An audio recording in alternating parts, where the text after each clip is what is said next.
All right, shalom, shalom. Shalom. Shalom. All right, we're here another day. All right, this is gonna be a Dallas in class session or Dallas class session. All right, first and foremost, all right, we want to give all praise, honor, and glory to Yahweh, Bahashem, Yahweh Shai, Bahashem, Rakakadash.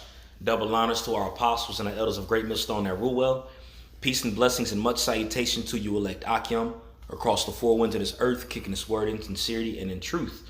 All right, and as what was mentioned before, this is another class that we're having. And this class today is going to be based on Revelation, the 3rd chapter. And within this particular chapter, through the Spirit, we want to narrow in on the importance of fearing the Lord. All right, it doesn't matter who you are. It doesn't matter none of that. Like the most important job, the main job, is to fear the Lord. All right, because the fear of the Lord is his treasure. Somebody could pull that up actually or find it. All right, going into the fear of the Lord is his treasure. All right, and that's going to be the foundation of this class. Because when you go into Revelation, the 3rd chapter, really namely the 2nd and the 3rd chapter, and this is going to be an extension on a class that I had held a few months back, going into Revelation, the second chapter, going into the 7 churches. But when you narrow in on the message, the ultimate message is going into pretty much that the Lord is watching us, and to really take heed of the words that are written up within this book. It don't matter who you are, who you think you are. Yahweh Shai and the angels are looking at everything that we're doing right now. That's right. All right. So we want to make sure we use that to continually fear the Lord. All right. Has anybody got that? Oh, you got it? Yeah. This is Isaiah 33:6. And wisdom and knowledge shall be the stability of our times, and strength of our salvation. The fear of the Lord is his treasure. All right. The fear of the Lord is his treasure. Okay, so the ultimate treasure is the fear of the Lord, and what causes us to do these lessons, to go out into the highways and byways, to offer up sacrifice, all right, to be charitable, to give alms, to have fervent prayer. All of this goes into the fear of the Lord, because if we lack in any of these things, we're going to be partakers within the second death. Right. All right, and that second death ain't nothing to joke with it. All right, the scriptures talk about that day being that's coming, being unlike unto any being. There ain't no day that's happened in history that's likened unto the day where the Lord is going to come and avenge his elect and cast his judgment out on the face of the earth, with that main portion of that judgment being on Mystery Babylon.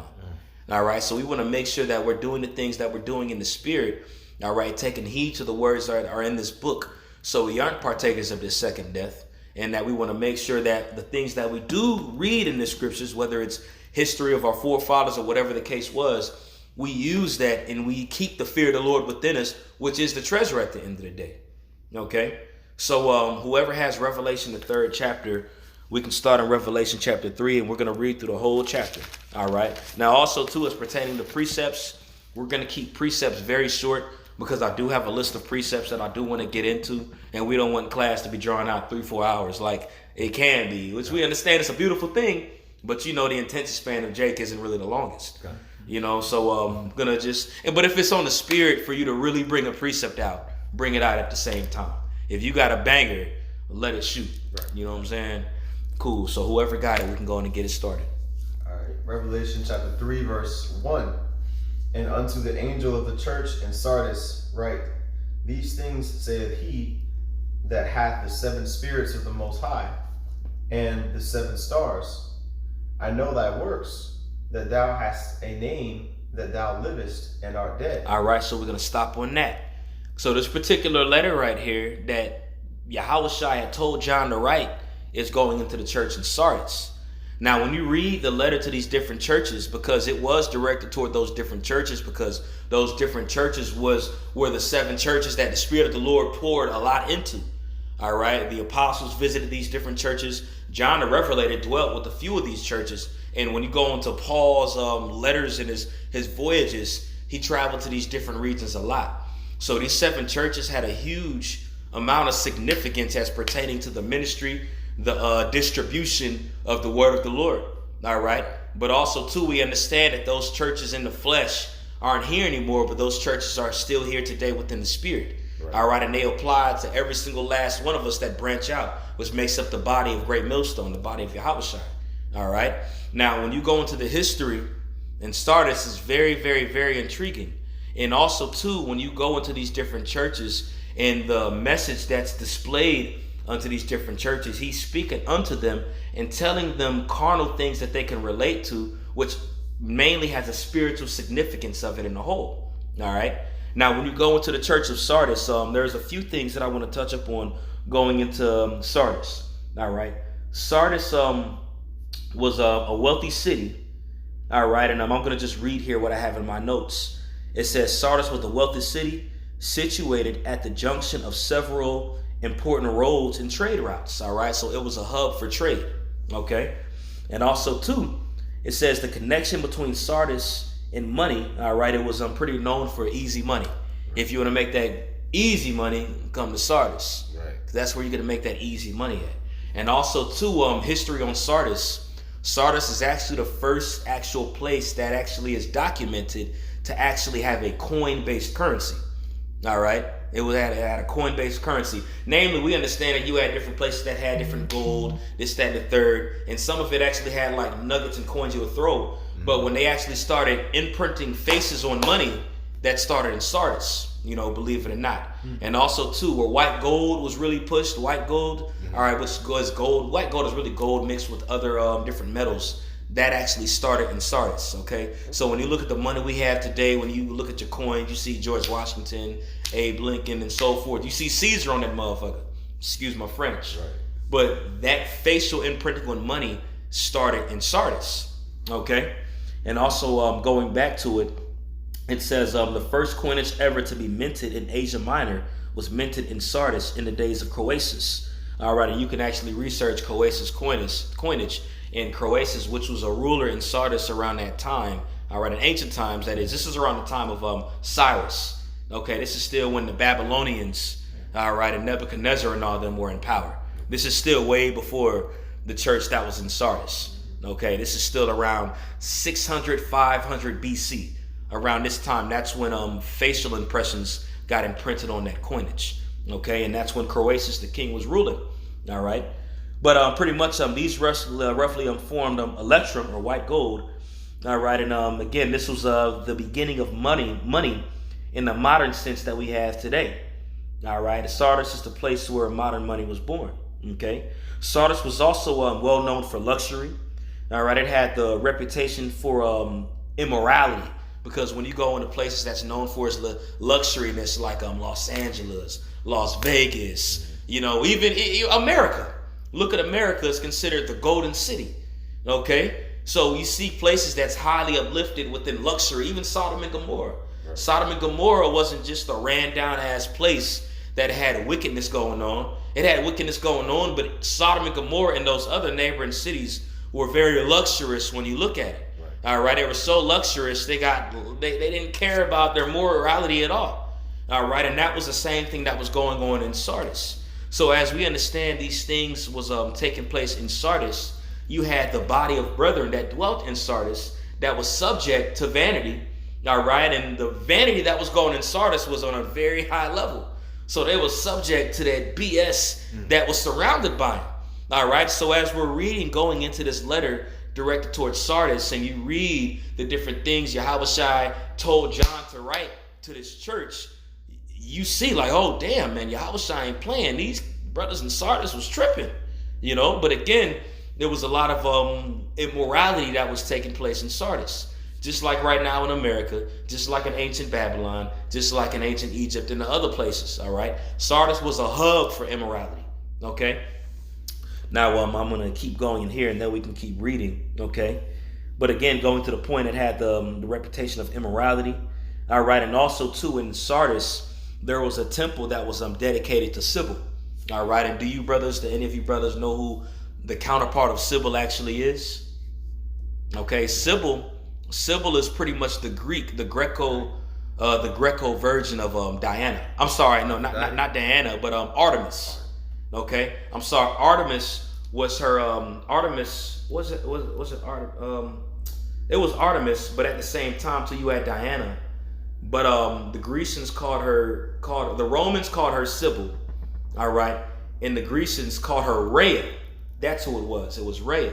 And Rhea was the wife of Kronos. They were Titans, all right? Rhea is pretty much the mother of Zeus, all right, of all those different deities, Poseidon, Neptune, all that bullshit. Right. All right, and also too, when you go into civil in woman worship, that's nothing different than what you see today, like on Mother's Day. All right, when they pay all this homage to Mother's Day. All right, if brothers didn't know this, that's actually paying homage to Sybil. All right, the name that they actually called Sybil, Urea, was Magna Mater. And when you go into that word Magna, it means great or exalted mother.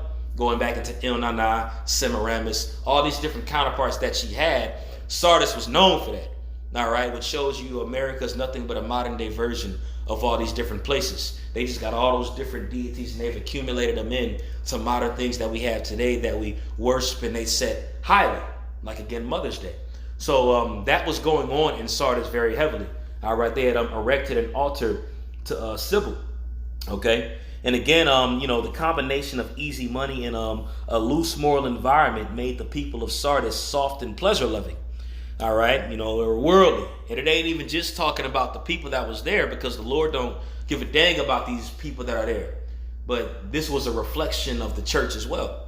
The church was getting involved in this type of stuff. All right, money, looking good, being worldly. Matter of fact, let's pull up James the 4th chapter, the 4th verse. Go ahead. Like I say, hey, and whatever y'all gotta say, hey, it's just us three. Go on and say it. We don't want to make it too long, but whatever's in your spirit, do your thing.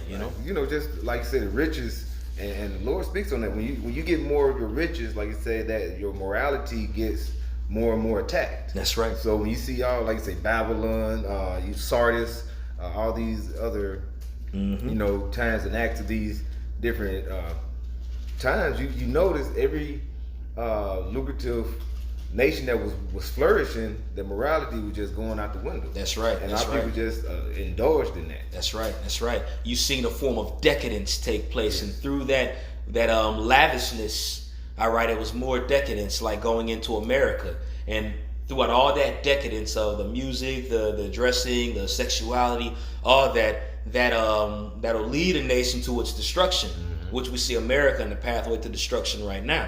All right, and we want to make sure that we're not attached to this place as it's going down. And like you had stated, through that immorality, through that money, that easy money, that worldliness, it can cause you to get more worldly. That's why when you see, certain brothers get quite a bit of money, it's kind of like, just want to make sure that their spirit's able to retain that. Right. Because money can cause anybody to fall out. That's why Yahweh did the parable, the sower and the seed, the seeds that was thrown and the thorns, they represented the rich of this world that choked it out of them, But go ahead, whatever precept you got, brother. This is James 4, verse 4. It says, Ye adulterers, you adulterers and adulteresses. And James is talking, bro. This is a letter to the church, bro. This is a letter to the church, man. So Jake was tripping, man. Right. Just like you see Jake stepping in the world right now. They at camp whatever days you have it. But other than that, it's just the world, and we want to make sure that if we do have those, if we do see that within us, we want to make sure that that's something that we trim out of every one of us, because every single last one of us got something that we got to work on. All right, and there's certain brothers that have the issue with worldliness. And we don't want to be attached to this world, man. That's why the Apostle Paul made the statement saying, I count all things as dung. Count all things as dung. And it just went on to further strengthen him within the ministry once you count those worldly things as dung. Knowing you need certain worldly things to get by, all right, money is a defense, but we don't want to get it to the point where it's causing us to stray away from what's really important. It says, Know ye not that the friendship of the world is enmity with the Most High? Whosoever therefore will be a friend of the world is the enemy of the Most High. So those that are a friend of the world is an enemy of the Most High. So as we're going back to this example here in Sardis, there was a lot of worldliness that was going on over there, and that worldliness reflected on that church. All right. So going back to it, again, softness and lack of discipline and dedication, which was going on through that worldliness, all right, led that actual place, Sardis, to its doom. History on Sardis. Sardis was thrown down, was sieged and thrown down multiple times. All right, because once you go into that place, it was again known for its worldliness, its money. Let's make this easy money. That caused the watchmen of the gates to become lax because they're making all this money. They got lazy, easy money. And that's actually how Cyrus Seized. When you go into Cyrus is one of the kings that had seized Sardis around the time of was it King Croatius? I believe it was around the time of King Croatius. All right, that's when Sardis was taken down. All right, because again, it had lacked in watchfulness. Okay, history on Sardis. All right, the watchmen were so lax going into it. All right, there was one of the outsiders that was looking in, and they actually seen a helmet fall from one of the walls.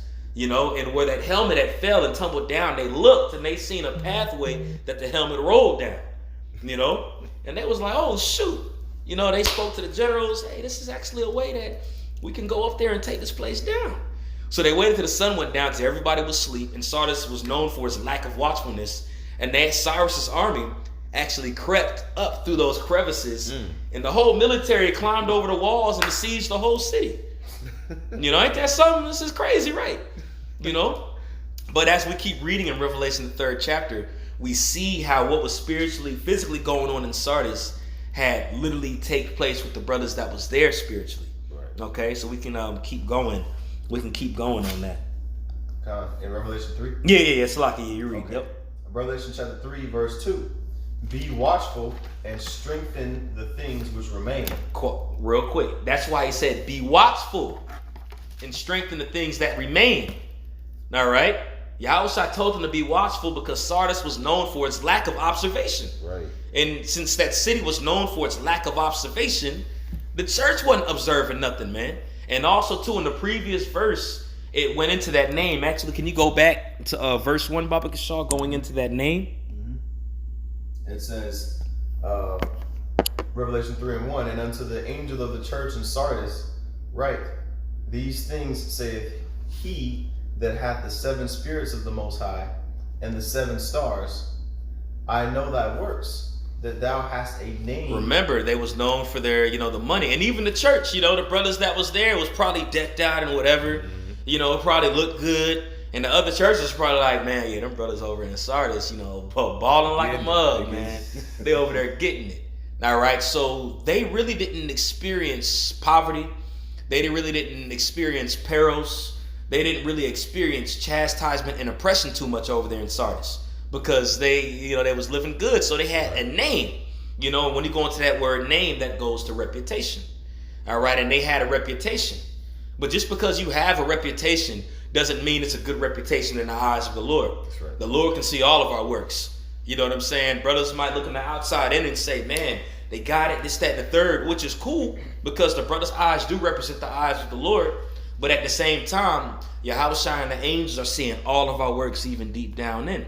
And in Hebrews, the 12th chapter, it goes into chastisement.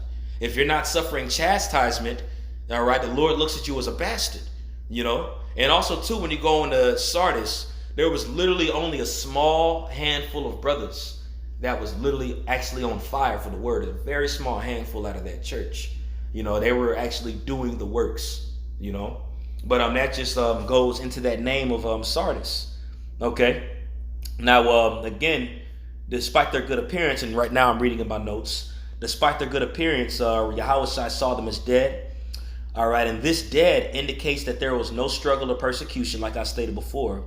They were preaching, but at the same time, they were enduring the finer things in life. All right, and that was what Sardis had to offer, the finer things in life. Okay, and the church of Sardis was also at peace. All right, and again, not a state of peace of mind in Yahushua, but peace of no struggling. And that was the name that was there, the reputation of Sardis, the name of Sardis. Ball out if you want to go. If you want to ball out, go to Sardis. Right. Now we can go back to Revelation, the 2nd chapter. The 2nd chapter? I'm sorry, the 3rd chapter, 2nd verse. Okay. Revelation 3:2. It says, be watchful and strengthen the things which remain that are ready to die. For I have not found thy works perfect before the Most High. There we go. So he's clearly saying, and again, brothers, take heed, because as this is a warning to the brothers in Sardis, this is a warning to every last one of us. And if we see these different traits and characteristics within ourselves, these are the things that we need to purge out of us. These are the things that need to be trimmed. Right. All right, because as good as they might have thought they was doing in the spirit, Yahushua said, look, you lacking this right here. All right, look, he said, be watchful and strengthen the things which remain. All right, so the things that they did remain, they might have had a fervency to preach. Preach. But it was no perils. So better strengthen what's remain. Whatever you have, whatever your portion is, strengthen it, because Yahweh Shai is coming quick. And we see the prophecies that's taking place on the planet right now. All right, things are happening at a very, very, very rapid rate. All right, and we understand how terrible the day of the Lord is going to be. All right, Yahweh Shai says, I shall come as a thief in the night. That's right. Sardis got seized like a thief in the night. All right, that's how Sardis' overthrow had taken place. All right, because of their lack of diligence and their lack of watching. And again, that was a reflection of the church as well, man. So we want to make sure that we're strengthening all of these things, man. Be watchful. Talking to the Achion. Take heed. All right? Go ahead, brother. Verse 3, it says, Remember therefore how thou hast received and heard, and hold fast, and repent. If therefore thou shalt not watch, I will come on thee as a thief, and thou shalt not know what hour I will come upon thee. See what I'm saying? So again, everybody that lived in Sardis had understanding of the history of Sardis, how it was seized by Cyrus. All right, during the time of King Croesus. Okay, they already had knowledge of that. They known that it lacked within it. Right. So Yahweh Shai used that history of that city, all right, and he explained it to the brothers in a spiritual sense. I'm gonna come as a thief if y'all ain't watching. All right, let's get Luke the 12th chapter, the 37th verse. It's Luke the 12th chapter, 37th verse. It says, Blessed are those servants whom the Lord, when he cometh, shall find watching. Verily I say unto you, that he shall gird himself and make them to sit down to meat, and will come forth and serve them. All right, so it's very important that we're in our position of being watchmen right now. All right, watching for the prophecies, watching the state of the flocks, watching yourself, watching the things that you might lack in the spirit and sharpen up on. All right, and the Lord has given us, Yahweh Bahashim Yahweh Shai has given us eyes to see. All right, it doesn't always just mean look at what everybody else is doing, but more importantly, looking at yourself. That's right. All right, looking at the state of yourself. All right, and that's very important, because Yahweh Shai is going, the angels are looking at you, man. So understanding that, you want to make sure that you're as clean as you can be. Right. All right, that way Yahweh Shai comes, you're going to be found worthy to wear that white for that marriage. You know what I'm saying? Go ahead, brother. Verse 38. And if he shall come in the second watch, or come in the third watch, and find them so, blessed are those servants. The reason why it says second and third watch, because there's times where you could be on fire. Con, I understand. Yeah. Okay, con, that's a bet. Times you on fire. That's right. You know what I'm saying? And then there's times you on fire, and then you might lack. And then it's like, oh snap, where that fire at?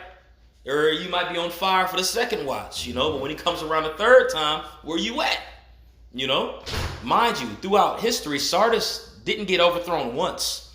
It got overthrown multiple times due to its lack of watchfulness. So Yahweh Shai is using this example of that history and explaining it to the church in a way that they can understand. All right? Can you go ahead? Go ahead, brother. That reminds me, like say Matthew the 24th chapter. You know, when it said, Yahweh Shai said, you know, during the time people gonna be partying and marrying and giving into marriage. And you know, basically he's gonna come in like a thief in the night. They're not gonna know. They're not gonna have the garments. They're just gonna be up here just enjoying themselves like they're doing now. That's right, brother. That's right. Can you go to 1 Corinthians chapter 2 in the last verse, and then we're gonna end it in 1 Corinthians the 3rd chapter, the first 2 verses. Okay. Because we remember the scriptures weren't divided in chapters back then. There were scrolls that was written. That's right. All right. So there's times where there might be another chapter, but it's a continuation of what was written of before. It says 1 Corinthians 2 in the last verse. This says 1 Corinthians 2 and 16. For who has known the mind of Yahweh, that he may instruct him? But we have the mind of Mashiach. All right. So nobody knows the mind of the Most High. Within that being the case, we don't know the hour nor the day. All right. Only the Most High knows. That's right. But we do have the mind of a Mashiach to observe the times and the seasons that's been taught to us, to know that we are supposed to stay on our watch. And we had Yahweh Shai as the example. That's right. All right. Go ahead. Go on.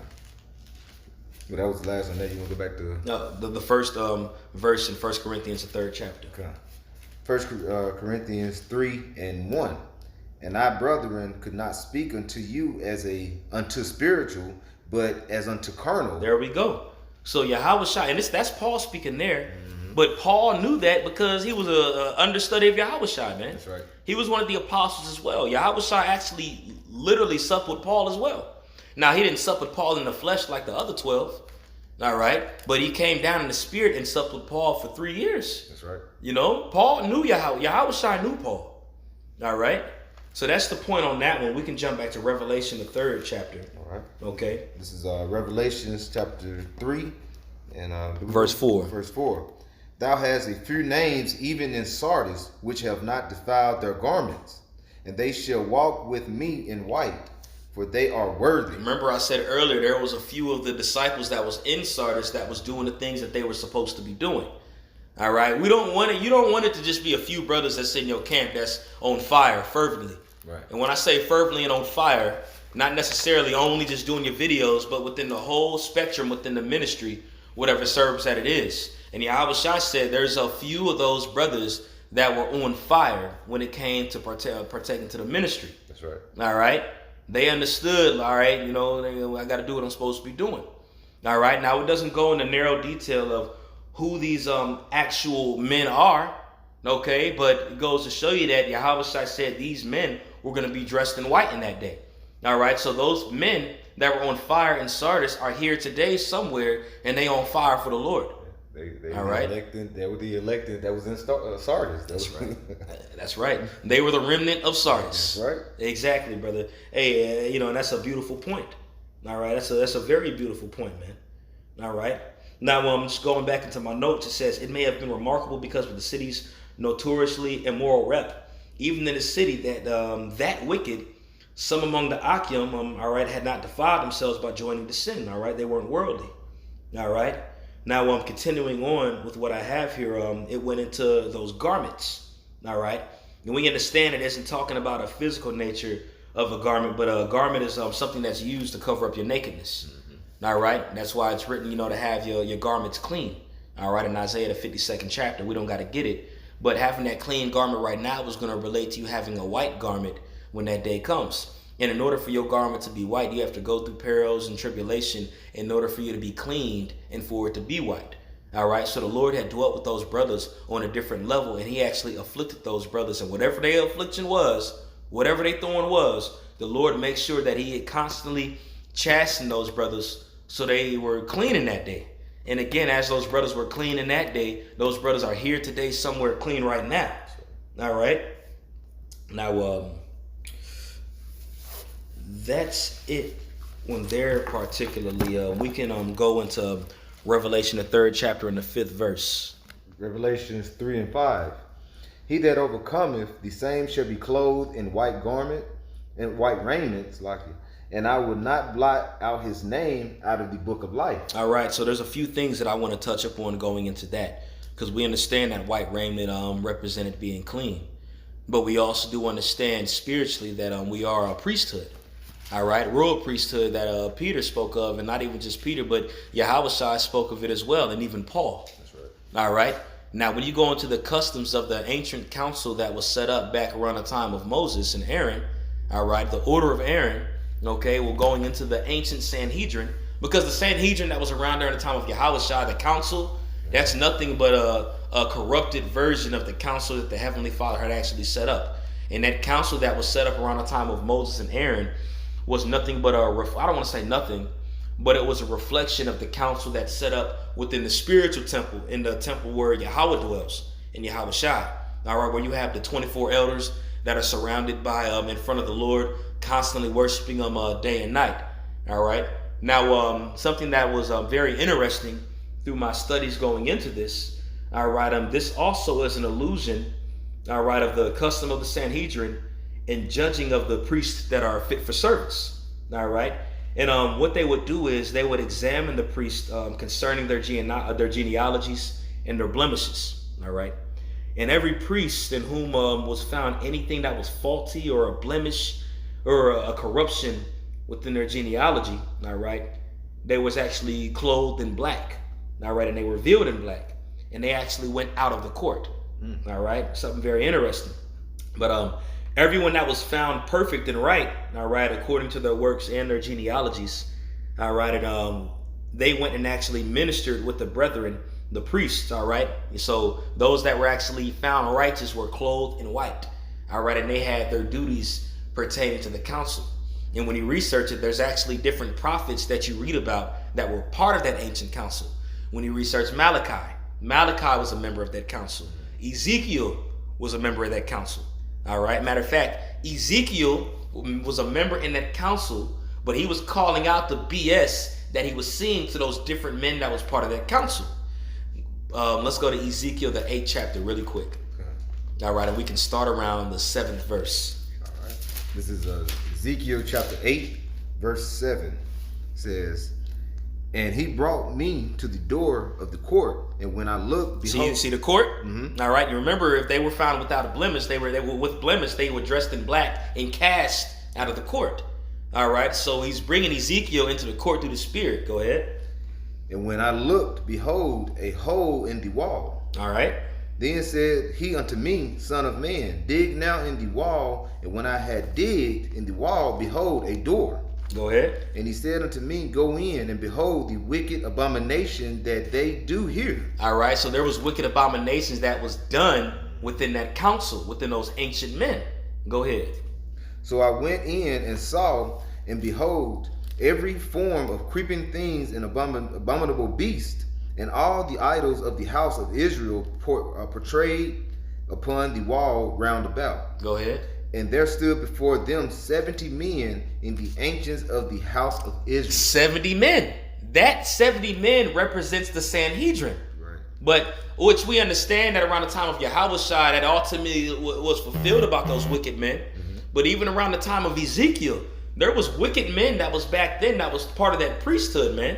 All right, now they betrayed themselves to be white around that time, dressed in white, and they served, but they didn't serve righteously. All right, they were doing things for vainglory. All right, they were taking money from the church. They was doing all types of wicked things, and Ezekiel looked at it and it was like, man, I see abominable things. These are abominable beasts I'm looking at right now. All right, and the Lord gave Ezekiel the eyes to be able to see that. All right, so we don't want to be part of that category. Mind you, Yahushua is clearly going into saying you're going to be dressed in white. All right? But the rest of those guys ain't dressed in white. Go ahead, brother. You got a point. And all those, like you said, all the courts is always someone that's Judas. You know, and even in the time of Yahushua, when he was on the scene, you know, like you say, Judas was the one that betrayed him. That's right. That's right. Beautiful point. And there's always that spirit of that man that's there, like you had stated. All right, and we want to make sure that we're constantly on fire. The first watch, the second watch, and the third watch, that we don't resort to that lasciviousness. All right, and even in verse 5 of Revelation 3, that's pretty much it on Ezekiel. I just wanted to go into that point, showing you Ezekiel had seen those ancients. All right, and it said it was 70 of them. All right, which around the time of Moses, remember when Moses needed help to judge, he had spoke with Jethro, and Jethro had told him to gather the wise men out of them, and they're going to help him judge. All right, so that was something that was set up way around the time of Moses, man. All right, this is something that was well known within our culture. Okay, and when you continue in Revelation, the 5th chapter, the 3rd chapter, the 5th verse that you had read, when you go down at the end of it that you had read, it said, "And I will not blot out his name out of the book of life." All right, and that's very, very, very important, man. All right, that our names aren't blotted out of the book of life, man, because when you go into the book of life, that is actually a book that exists in the spirit world. And all of our names are written within that book. Every single last one of us names are written within that book, man. All right, that's why in Malachi, the 3rd chapter, the 16th verse, it says to be heavily conversant one to another within his word. And those that had spoke, there was a book of remembrance that was opened up before them. The book that we have today is considered a book of remembrance. All right, and you also had what was called a book of records back in the ancient world. And again, that's what we have right now, where you have the Acts of the Kings. You have the Chronicles of the Kings. You have the 5 books of Moses, and it goes into the names of the men that had done all these different things. That's what actually we had back then. All right. Now, when you went into the book of the records, all right, if you actually had passed away or if you died, you were blotted out of that book. all right? Or if you were a convicted criminal or a murderer or something like that, you were blotted out of that book. Do you have a precept? Well, I was gonna go. Well, I was just looking at Revelation 19. Okay. You know, where well, I can just read it here. It says Revelation 19:8, and to her, well, you know what? Revelation 19:7. Let us be glad and rejoice and give honor to him, for the marriage of the Lamb is come, and his wife has made herself ready. To her was granted that she should be arrayed in fine linen, clean and white. For the fine linen is the righteousness of saints. There you go. Break it down. You know? So, like you say, when you have like certain, like you say, the 70 men here, you know, like you say, we were all in white. That's still somewhat representation of what's, you know, in the heavens. That's you right. know, and when you have, like you say, the ones that was bidding for the wedding for the Lamb, you know, it's basically are the saints, you know. Mm-hmm. And just like when you were going into Sardis, you had just those very few men that was out there preaching and doing, you know, basically staying on fire. You know, that's like a representation of like the ones that were the elect out there. So when you have the elect, you know, like you say, they're going to be arrayed in fine linen. They're going to be separate from the worldly men, like you say, here. That's right. Yeah. That's right. Beautiful point. And there was a few of those men in the church in Sardis, all right, that were actually found to wear that white, and their names weren't written out of the book. All right. Now I have a quick example going into the Book of Records, all right, that pretty much was actually made down here back in the ancient world. And again, it was nothing but just a mimicked version of what already existed in the heavens anyway. Right. All right. You know, we've always been great at documenting things, documenting history, your registry, who you are, who your father is, who their father is, the different acts and deeds that they've done. All right. That was written. And just to get an example, this is the book of Ezra, chapter 4, verse 15. I'm starting verse 14. Now, because we have maintenance from the king's palace, and it was not meet for us to see the king's dishonor. Therefore have we sent and certified the king, that search may be made in the book of records of thy fathers. So thou shalt find in the book of records and know that this city is a rebellious city and hurtful unto kings and providences, and that they have moved sedition within the same old time, for which cause was the city destroyed. All right, so within that book of records, that was a horrible reputation that had taken place back then, man. And what had happened afterwards? It was destroyed. Okay, so just like that had taken place, we want to make sure that we're not destroyed. We want to make sure that we're not blotted out. All right, remember, when you go into it, your name was only blotted out if you committed a criminal act or you were dead. Now, Yahushua is speaking in a spiritual sense. And again, going back to the point in verse 1, I'm gonna read it again, Revelation 3:1. And unto the angel of the church in Sardis write these things, saith he that had the 7 spirits of the Most High and the 7 stars. I know thy works, that thou hast a name that is that thou livest and art dead. All right, so he's clearly saying, Shalom. He's clearly saying that they're dead. Right. All right, so we see how that correlates over to verse 5 when he goes into that book of life, or that book of remembrance. All right, because he said he only found a few names that was written in there, and they were in white, but the rest of them were dead. Which means that if they kept going at the rate that they were going, they were going to be blotted out. All right. So as you said, what? They're gonna be Thanos. They were exactly snapped, dusty, completely. So as we look at these examples, we want to apply this to ourselves. All right, and we're just going into Revelation of the 3rd chapter, going into the different churches and how that applies to right now still. All right. So Baba Kashaw. We're still in the beginning of it. All right. This is Revelation chapter 3, verse 6. Revelation chapter 3, I finished in verse 5. Okay. Says, but I will confess his name before my Father and before his angels. All right, so just as we're confessing his name here, Right. he's going to confess our names before the Father. And confessing our name before the Father, that book of remembrance will be open that you read about in Malachi, the 3rd chapter. And he's going to find those names that are within. All right, Yahushua knows us by name in particularly. Right. All right, it's that reputation. Earlier he said, I know that thou hast a name, but it wasn't a good name that was back then. But we want to make sure we're doing the first works so we have that reputation to the Heavenly Father, that actual name that matters. Okay? Verse 6. He that has an ear, let him hear. Take heed. Take heed to the words. Take heed to what's written here. This is a letter that applies to your benefit. This book, this is right here. Take heed. That's right. All right. What the Spirit saith unto the churches, and to the angel of the church in Philadelphia write. Now, when it says to the angel in the church of Philadelphia, it's not talking about the physical angel, all right? But that word angel goes into the messenger, all right? Likely he's speaking on the head of that church, all right? Because you had those 7 churches, and those churches had bishops, okay? That's right. Go ahead. It says, these things saith he that is holy, he that is true, he that has the key of David, he that openeth, and no man shutteth, and shutteth, and no man openeth. I know thy works, behold, I have set before thee an open door, and no man can shut it. Now, when you go into the church of Philadelphia, it's a lot of interesting nuggets when you go into that, man. You know, the first thing is Philadelphia is actually the only church that's written of in Revelation 2 and 3 that Yahushua has nothing negative to say about them. All right. And when you research the church in Philadelphia and the brothers that was there were 12 brothers that actually suffered martyrdom for the name of Yahushua. All right. And I believe it was Polycarp that was the head of that church. I believe it was Polycarp was the one that actually had a dream that his pillow was on fire.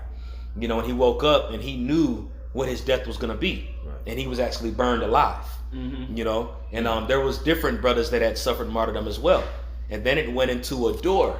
All right. Now, just some brief history on Philadelphia. All right. Philadelphia actually was good. Philadelphia. Con. Yeah, I'll wait. You know, and I'm actually gonna read what's in my notes right here too, because I don't want to miss out on none of this. Yeah, I swear to God. Yeah, I don't want to miss out on none of this right here. So for the brothers that are listening on get your pens and papers out, man. Get your pens and paper out. I'm gonna be literally reading from notes right now. Stop playing. Become a professional. Hey, real talk. Don't be an amateur. God. All right, so right now we're on Revelation chapter 3, verse 7, going into the churches. All right. So in the church, 12 Philadelphians suffered martyrdom at the same time as Polycarp did. This city's name means brotherly love.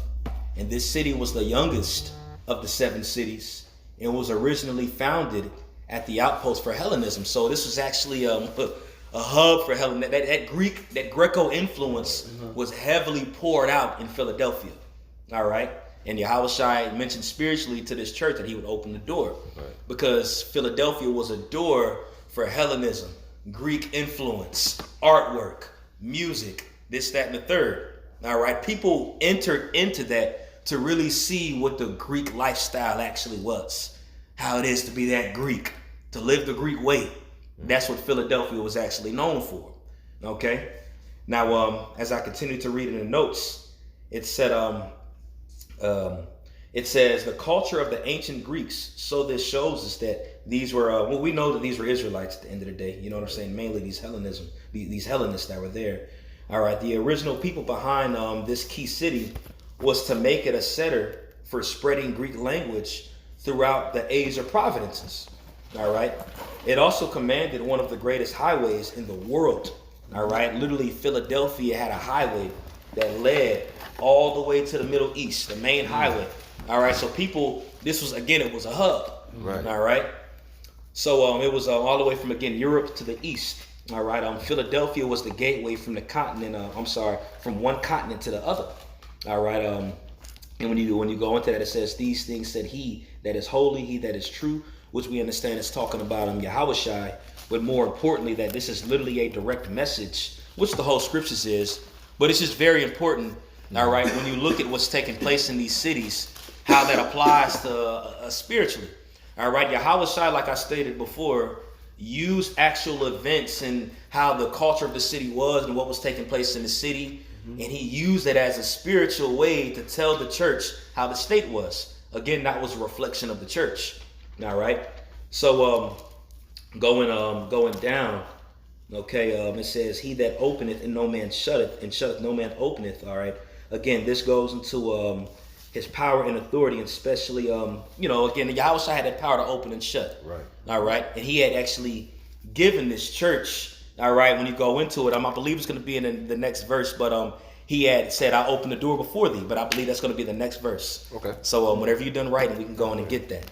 It's interesting that the key of David, those keys, Yeah. like he had gave Peter. Con, right, that's right. I'm gonna give you the keys. He's like, upon this rock, will my church be established? And I forget how to look it up. Con. Just interesting, you know what I'm saying? Con. Let me see. Yeah, and what you're about to pull up, when you go into it, those keys, when you go into the lexicon, it literally says the keys of David. Like it really? goes into a messianic figure of David, which goes to show you that David's Peter. Yeah, it's just more confirmation because it says Matthew 16:18, and I will lay unto thee that thou art Peter, and upon this rock will I build my church, and the gates of hell shall not prevail against it.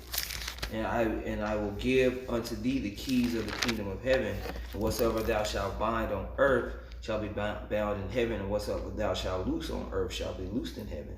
So none of basically that doctrine that was going to be coming out through his work, you know what I'm saying? It wasn't going to be stopped. You know what I'm saying? And that makes sense that's and like you said, no bad thing was mentioned. That right. Mercy was that's right. Mercy was that's given. right. That basically that's like you doing what you're supposed to do. Right. You doing what you're supposed to do. Straight up. So Hey, that's a great point. Yeah. Yeah, they had that full access to everything. That door was opened unto them. Wow. That's a great point. Ultimate mercy was given unto him. Yeah. Hey, the water. Okay. Hey, man, more brothers are here, man. More great minds are here. Spirit. That's right. It's that connection, man. Hey, that's beautiful. Let's go, champ. Let's continue in verse 8. This is Revelation 3:8. I know thy works, behold, I have set before thee an open door, and no man can shut it. For thou hast a little strength, and hast kept my word, and hast not denied my name. You see how Philadelphia actually was more so a portal of the Greek influence to be brought to the world. It was a highway that led from one region to another in Philadelphia. So as had it taken place in Philadelphia, spiritually, there was a door that was open unto that church there, man. All right. Matter of fact, somebody can pull up 1 Corinthians 16:9, and also Colossians, the 4th chapter in the 3rd verse. All right, because you even went into that mercy how Yahushua had the keys, and he said no man can shut, no man can open. All right, but that was also that open door, that access, and Yahushua didn't close it to these guys right here. Okay. 1 Corinthians 16 verse 9. For a great door and effectual is open unto me, and there are many adversaries. Now in Timotheus, come see that he may be with you without fear. All right, that was the point in verse 9 going into the door. That's interesting. Hold on, just 1 second. Come on. Also in 1 Corinthians, and you in verse 9, right? Come. Okay.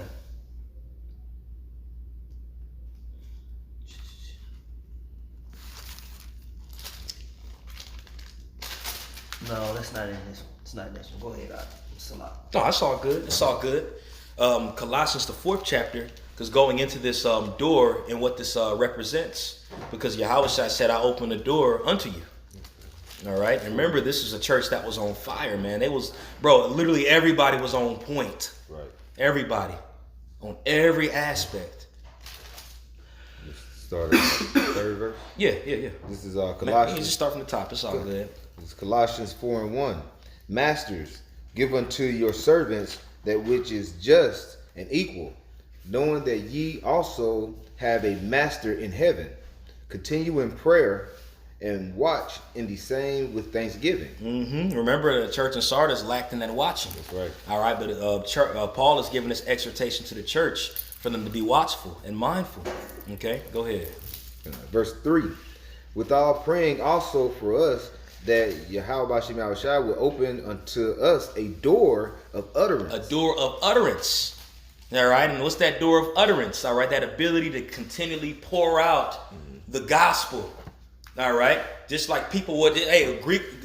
Philadelphia was known for that Greek influence, the language of it being pushed all throughout Asia Minor. All right, so as Philadelphia was known for pushing that Greek influence and that language all throughout Asia Minor, he's using that as an example, saying, I'll give you a door. Pour out this gospel. Utter and confess this. Right. I give you access. Do it.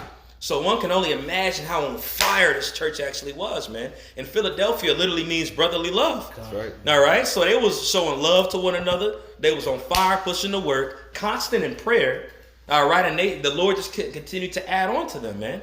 All right, and we had these examples back then to apply to the day, so the Lord can look at us and be like, man, thou faithful servant. You know, we don't want him to look upon it and seeing that we ain't watching. Because going into watching, we understand that there's power within preaching, all right? But also watching goes into what we were talking about earlier. Being a brother, being giving alms, constant prayer, helping a brother when they need it, confessing, doing your first works. Because actions speak louder than words, as they say, right? That's right. That's right. We always talk about the book of Acts. Your acts are your works. That's right. Yeah. You know? That's right. That's what acts are. Come. Yep. I was reading something, and it says that understanding something, it's like understanding something reveals like that you know the truth. Yeah. But actually doing it really like shows that I remember you posted that. Something like that. It was something to the effect of you can know about something without having a full understanding. Yeah. You know about the truth, but if you don't understand enough to teach it, that's a whole different ballgame. Yeah. That was about a week or two ago, right? Yeah. I remember. And so I mean, you gotta be constant and steadfast in the actual living the life, man. Right. That's the credibility within the belief. That's why, when you look at credible, the word belief is in there. Why? Because you're proving something through work. Yep. We want to show credibility through the spirit and power of Yahweh Shem Shah by our doings. That's right. The way we deal with one another and so on and so forth. Come. So apparently that's what the church Philadelphia was doing. Right. Come. Man, hey, and they're here today somewhere. Absolutely. Doing the same thing they was doing before, on fire. Now they might not all be in the same camp, because we were all scattered, but they somewhere on fire for the Most High, man. And it's just very spiritual that it was 12 of them in that church that ended up suffering martyrdom. Right. It's just that number 12 again. So hey, man, they were fervent all the way to death. Which is ultimately what we want to be. And that's the only way that crown is going to be laid on our head, man. Through our works, like you had stated. Not your words, which is important, but your actions. Go ahead, brother. Back in Revelation. Yeah, we're back in Revelation. That was that door right there, that door of utterance, man. And there was a lesson that I did quite a few years back going into that. Just constantly praying that the Lord gives us that utterance to constantly pour and pour and pour. And that's heavily been on the spirit of Apostle Dahar. He did a lesson about 2 days ago, and it was a picture of a hose just shooting around everywhere. And he had used that hose as that example. Man, that's how we supposed to be. That's right. So for the brothers that might be listening, if you feel like you lack when it comes to your confession, now we understand there might be brothers that speak more than other brothers, but if you know deep down that you should be doing more, hey man, pray unto the Lord, man, and he's going to get that utterance. But also too, conduct yourself, and the Lord is going to open that he had did to that church, and that takes faith at the end of the day, man. That takes faith. Yeah, because if you keep on coming up with excuses to not do the work, then those excuses gonna win out eventually. That's right. You know what I'm saying? Right. I'm busy, I'm this, I'm that, I gotta do this, I gotta look, man, it's brothers that's busy as hell, they're still working. So that's what I'm saying. You gotta follow the right example. Right. You know what I'm saying? You can't talk yourself out. Well, you can actually talk yourself out of deliverance. Right. You know what I'm saying? Trying to figure out all this other shit you got going on. That's right. Well, if you don't want to do it, somebody else will take your place. Exactly. Yeah. Most I don't need you. So That's right. moving on. We're Come. not gonna waste our energy with people who are losers. Straight up. We're worried about the winners. That's Okay. right. So if somebody's in the camp being a loser, don't even waste your energy on them. Yeah. Move on. The Most High is. He ain't sitting up there pouring into them. Straight up. What you say? Can't put no say no use of putting gas in a parked car. Yeah. Most Straight High up. ain't fueling no parked car. Your car parked, bruh. Right. I got that word utterance. Yeah, come on. You know, it said word of utterance here in the book of Colossians. Okay. The word is logos in the Greek. You know, that's a strong G3056 for anybody that want to look it up.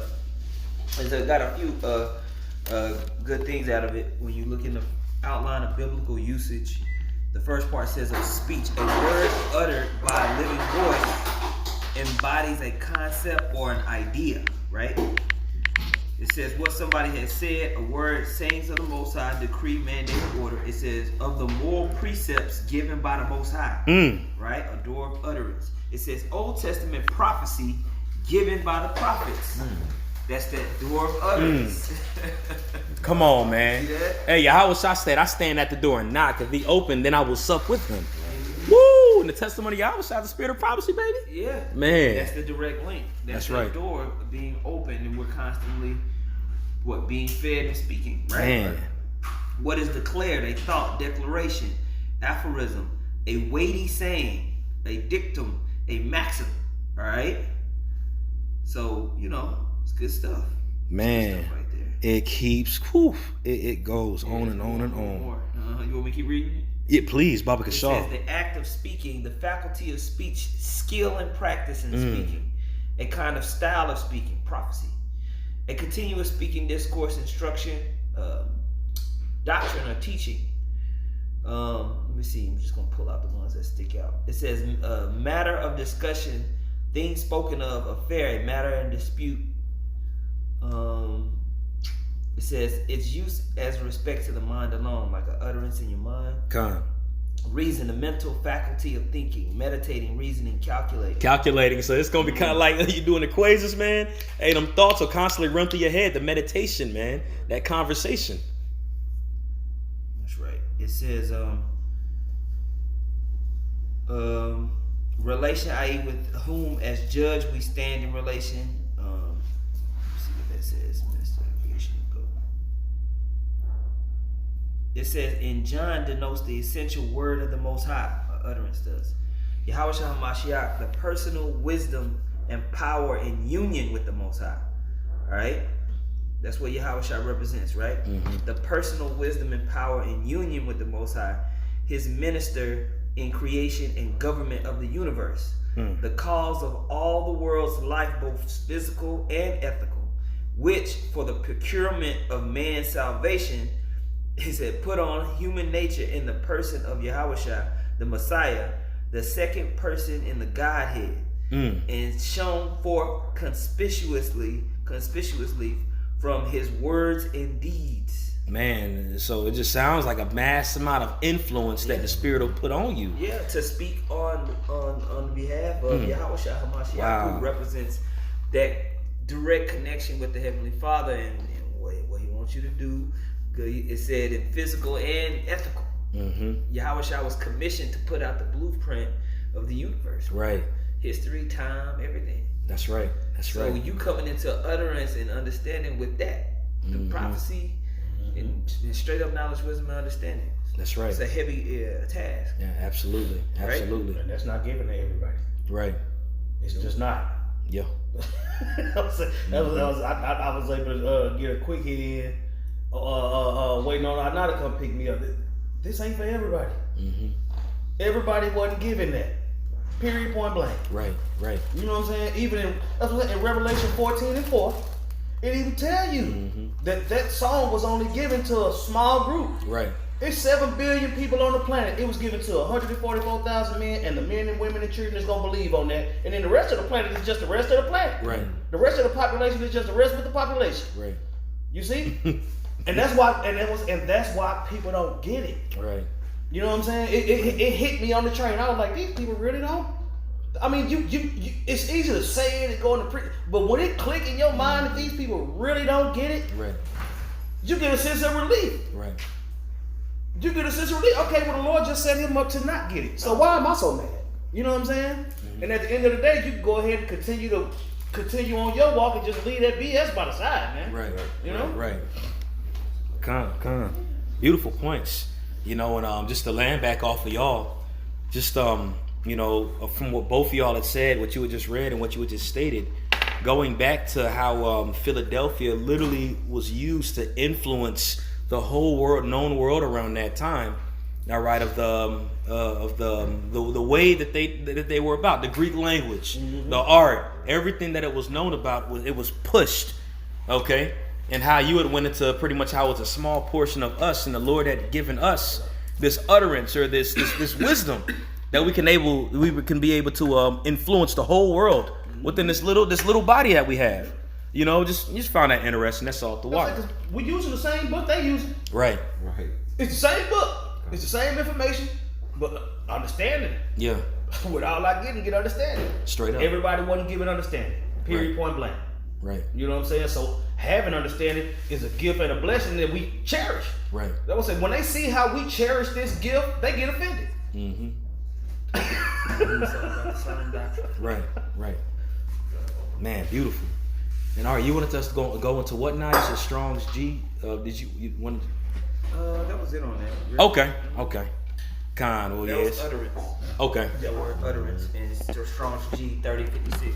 Okay. Is that what you was asking? Yeah, I thought you wanted. I thought there was something you asked to go deeper into it, but I never mind. No. That's I good was enough. tripping. You know, I don't want to belabor. I mean, I think the brothers understand.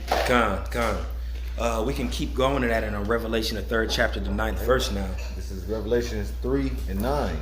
Behold, I will make them of the synagogue of Satan, which say they are Jews and are not. All right, now there's a lot of time when we use this verse correlating to those people that live over in that region right now, all right, because they are of the synagogue of Satan.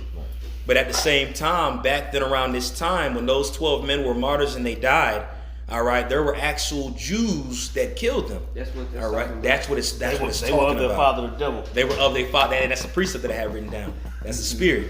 Now, right in Like that. other curses turn to Esau. Exactly.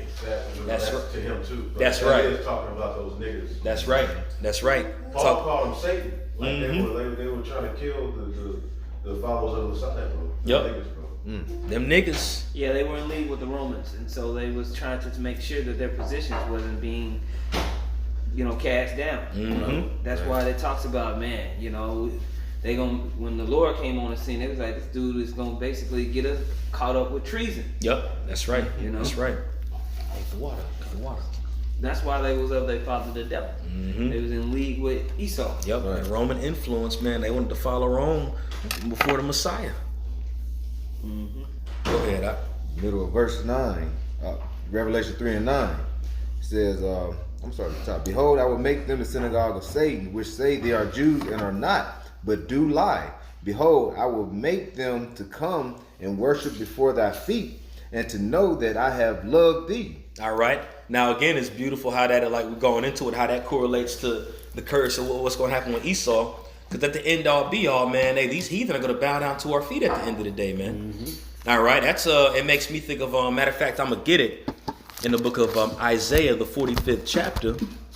Give me one sec. And 2/3, once they come back, they're gonna reverence the priest. That's right. That's right. Straight up. Because we're going to have to judge them. And a lot, it's going to be weeping, gnashing of teeth. A lot of them going to be begging and pleading. Oh, even the kingdom. That's a Con, okay. There's going to be an order, like you said, you were teaching yesterday, and you said they're going to have everlasting shame. Right. It's not that they're going to be always confounded, but basically we're going to sun them. They're going to have to come back through us first off, but they're going to reverence the hierarchy under Yahushua. They're going to have to be under that order. Con. Beautiful. Yeah, man, it's gonna be a government. Yeah. And those who are toiling and basically your work remain after it's revealed by fire, right? Those you're gonna get the reward of what remains, man. You're gonna get the reward and the increase of it. Right. Man. So hey, the other jakes that wasn't really following. That's why the Lord was so content when he understood that he had to be put to death, man.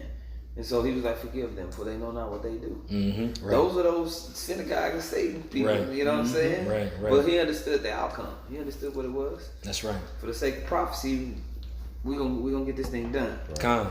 I got a quick one real quick. Isaiah 45 and 14. Thus saith the Lord, the labor of Egypt and merchandise of Ethiopia and the Sabeans, men of stature, shall come over unto thee, and they shall be thine. They shall come after thee in chains. They shall come over, and they shall fall down unto thee. They shall make supplication unto thee, saying, surely God is in thee, and there is no one else, and there is no God. All right, to just go into the heathen portion of it, they're going to come down and be in those chains, you know. And Esau ultimately is going to be in those chains until they get burnt up with fire, and they're going to, you know, away with them, you know. Adios, muchacho. Yeah, adios, nigga. You white nigga. No, I'm playing them. It's gonna be a glorious day. That's right. Man. That's right. Great goodbye. You know what I'm saying? Yeah. I imagine that all nations are gonna have to be there, and it's gonna be a feast, bro. Because Isaiah 14 talks about all the nations lying in glory, but you nigga are like cast out as an abominable branch. Con. That's right. Yeah, it's a sons, nephews, all that shit. Yeah. Any Edomite that can reproduce got to roll. Con. Beautiful. We can continue. This is Reverend. Revelations 3 verse 10. Because thou hast kept the word of my patience, I will also keep thee from the hour of temptation. All right, those perils that's to come. All right, and mind you, he's speaking to that shows you these guys are here today somewhere. You know, and that's why I wanted to go into this lesson using this as an example of how we should apply and examine ourselves today of what he's telling these members of these churches. Right. Because these brothers are here today somewhere, man. And he said he's going to keep them, which is the elect at the end of the day. All right, because again, this was the chosen man that he's speaking to. He's going to keep them out of the hour of temptation. All right, which again applies to the elect, which goes into those perils and all the hell that's going to come to this earth, which includes ultimately the second death that's going to come here. Right. Chip. You know, that chip. That's right, that chip. Let's really go into that time of the one that Mark of the Beast is getting ready to put out there, man. That's right. It's going to be heavy during that time. Gone. And we went into utterance earlier and pretty much went into how that utterance is the pure influence of the Heavenly Father on how we conduct ourselves, our conversation. All right. So people are going to be tempted to take that chip, but the elect are going to be like, no. Because that door is going to be opened unto them, and they're going to look at the bigger picture. Right. Like Stephen looked up when he was stoned. You always go into this. Stephen looked up when he was stoned. He didn't focus on the stones that was coming. The elect ain't going to be focusing on the food, the whatever, that chip. They're going to be focused on the Lord and how to get out of that situation. You know? Thank the water for that, man. It just made me think about that from what you said. You know? But we can keep reading. This is middle of Revelation 3 and 10. It says, I will also keep thee from the hour of temptation, which shall come upon all the world. All right, so Yahushua is saying, and this is something that stands out, I will keep thee from the hour of temptation. All right, what does the word keep mean? To hold on to. It means to watch as well. To watch. All right, and Yahushua to take, Can somebody pull up Exodus chapter 23, starting at verse 20? Because Yahushua is speaking this to the church.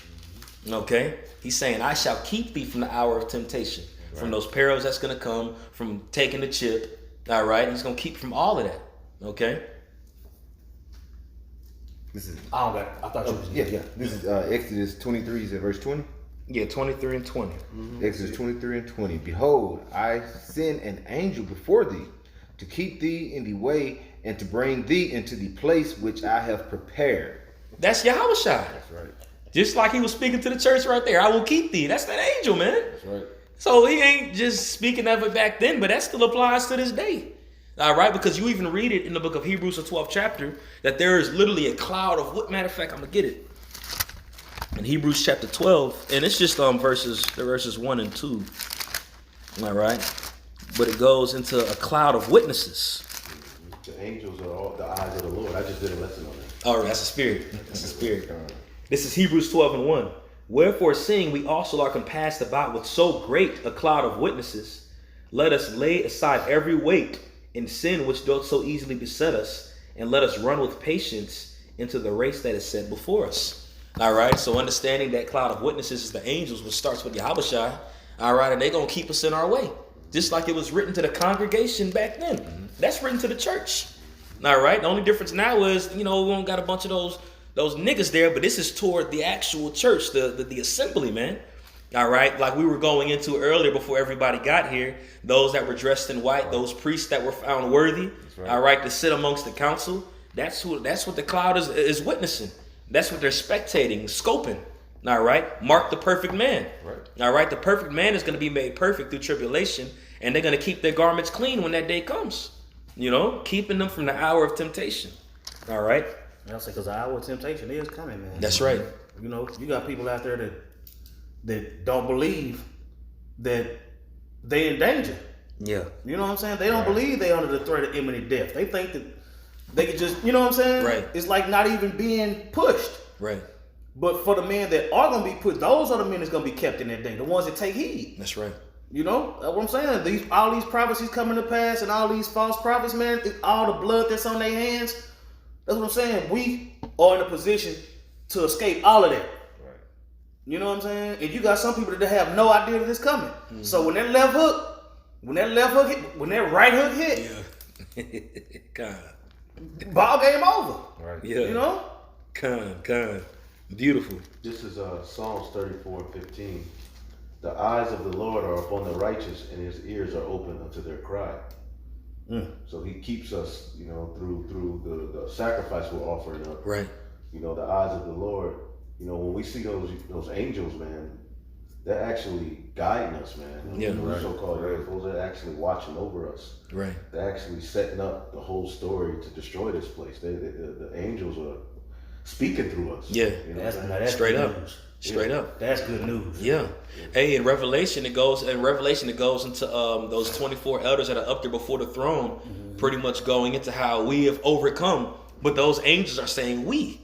But we understand that they're in the heavens. That's right. He said they're speaking through us, man. That's the testimony that we have right now, man. Oh, here it is. This is what I really want. Come. Proverbs 22 and 12. The eyes of the Lord preserve knowledge, so they preserve the knowledge within the saints. Right. All right, and overthrow the words of the transgressors. So Come. we're being kept within the Holy Spirit through a heavenly process, man, that we can't even wrap our minds around. But Right. it's happening. Right. Angels working on the minds of men. That go for us too. So Yeah. when that destruction comes, there's gonna be those that are made to be brought up. They're gonna be kept and preserved from what's going on Yeah. in the world. Heavy, man. Very heavy. The eyes, you gotta believe that. Right. That's right. Like you say in Revelation, what is it, Micah 2:10, where it say, "Come out of my people, come out of her, my people." Basically, that's come out of the world. Right. You know, come from doing all these worldly ways, and then we go Then forward you're to gonna be kept. Yeah, when you go into Straight up. Revelations 18, that's when he's going to deliver the ones that basically came out of the ways of the world. Come. Noah, Lot. Right. The eyes of the Lord was upon Noah. Yeah. You know what I'm saying? Lot. Yep. He was Enoch. kept from the angels literally came Right. and told him to come in here Right. and kept him from the destruction of what was going on. And he told him to go over there, you know, of course, but Yeah. the Lord kept him. That's right. That's right. Beautiful, man. This is back in Revelation 3, at the end of verse 10. It says, God said, I will also keep thee from the hour of temptation which shall come upon all the world to try them that dwell in the earth. That dwell in the earth, man. All right. So everybody's gonna be. Well, really, he's gonna keep him, but it's gonna be a trial for all these people. They ain't gonna know what to do. It's a twofold purpose of those angels. They coming to destroy and they coming to gather. Right. You know what I'm saying? Right, So right. It's a, whew. Yeah, I mean they all have their duty. You got some that, like, that's why he says that in Revelation 7 we always bring that out. You know, hurt not the earth nor the sea till I get these to everybody sealed. So we have Right. everybody's identified with that mark of righteousness. That's You know right. what I mean, and the mark of righteousness, what they're gonna be? They're gonna be uttering. Yeah. You know, because That's that's right. what opens up the door. Yeah. You know, so those men that are doing those works, that are working within that faith, are going to be gathered during the time of destruction. Meanwhile, the angels of destruction are going to be coming to convert and transition this thing. Right. You know? Right. I just did a lesson on it. That's the spirit. Satan gave me hell trying to do that lesson. Come on, lady. I seen it was posted though. Yeah. Cut. You at verse 11? Or? Verse 11, yes. This is Revelations 3 and 11. Behold, I come quickly. Hold that fast which thou hast, that no man take thy crown. And again, this is speaking to the church in Philadelphia, man. which is speaking to us, but the reason why which is speaking to the elect, Lord willing, with those men. All right. Now, the reason why I stress that he's speaking to the church of Philadelphia, because they were found at that moment there, they were perfect, man. Their works were perfect before the Lord, and they had that crown. Now, he said, hold fast what thou hast, that way no man taketh thy crown, man. So keep going and doing what you're doing, man. You know, and that's the spirit that we got to be in right now, to continue to press and trust. So we're kept in that day, man. You know, shows you that we have the crown. We're written of in the book. We don't want to get blotted out of that mug. That's right. You know? Now, verse 12 was very fun to me. You know, and Lord willing, it's a treat to you brothers, man. This is Revelations 3:12. Him that overcometh will I make a pillar in the temple of my power, and he shall go no more out.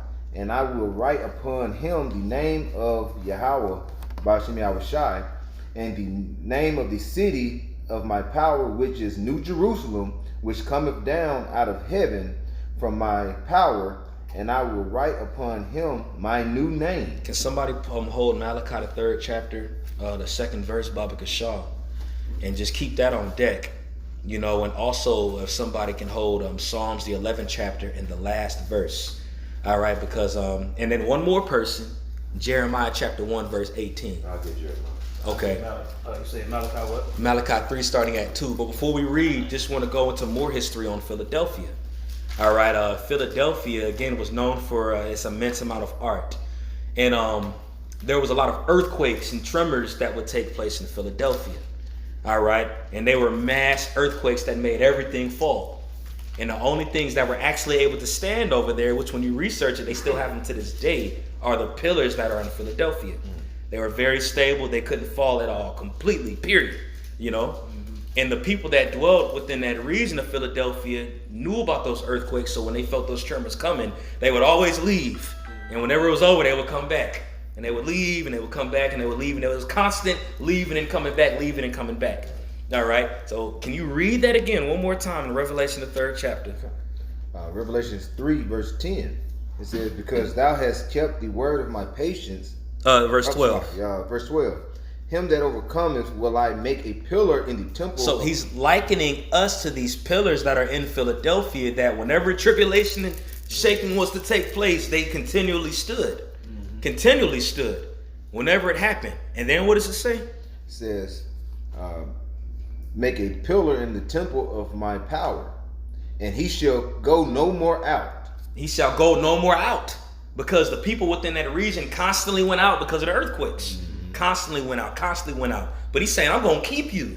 You know? He said, I'm going to keep you when the tribulation and all that happens. You're going to be kept. When all this shaking happens, you're going to be kept. Right.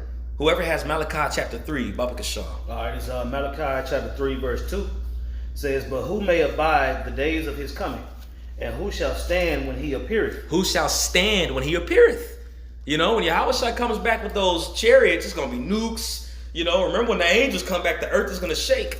You know, even in Habakkuk, the 3rd chapter, he says, was thou angry with the rivers and the water? You know, so it's going to be a lot of things that are happening on the earth when Yahweh is coming back. And he's asking the question saying, who shall stand when he cometh? You know, go ahead. All right, verse 3. It says, and he shall sit as a refiner. I'm going to go back. It says, and who shall stand when he appeareth? For he is like a refiner's fire and like fuller's soap. And he shall sit as a refiner and purifier of silver. And he shall purify the sons of Levi and purge them as gold and silver, that they may offer unto the Lord an offering in righteousness. And that's that sacrifice that you explained earlier, Yashawamba. Now it says they shall purge the sons of Levi. We understand it ain't just going to be the sons of Levi because those Haitians over there are through. Right. But that's talking about the priesthood. Remember we had stated earlier before everybody came in here, going into how there was an ancient custom within those 70 men, the ancient Sanhedrin that was set up. The initiation was they would have to go according to their genealogy and their works. And when they found that was unblemished, they would put a white garment on them and they would allow them to walk within the temple. And those that didn't have the works, they would put black on them and push out to the temple. All right. So there was a selection of those men. And there was a process of what they went through, how they conducted themselves, and they were made white, and they were put in there.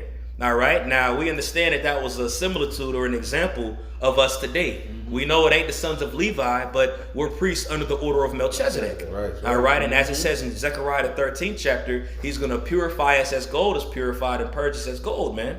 Like he says, I shall purify the sons of Levi in that day, and they shall offer up that sacrifice, which is righteousness, which is that utterance, the fruit of our lips, which is like an unto. All right. And those men are going to be standing in that day, just like those pillars that we're going into. All right. Anybody got that in Psalms 11? Right. Psalms 11, verse 7. And when you read the whole chapter, it's going into the destruction of Esau, the fire and the brimstone. Go ahead. For the righteous Lord loveth righteousness. His countenance doth behold the upright. When you go into that word countenance, that means his face. His face shall behold the upright. The ones that are standing, the pillars. That's who it's going to behold, man. His face. It's going to be able to see him. When tribulation and perils happen, that's when the Lord is getting ready to come back, man. When the Lord comes back, it's going to be a lot of things that are going to shaken up. But the elect are going to stand fast and be upright in that day as that pillar. That was it on that one, right? Right. This is the word upright. All right. The word is yashar. All right. And it says straight, upright, correct, right. Straight, level, pleasing, correct. That's the root of Yahshua. Mm-hmm. That's right. That's right. So read it again.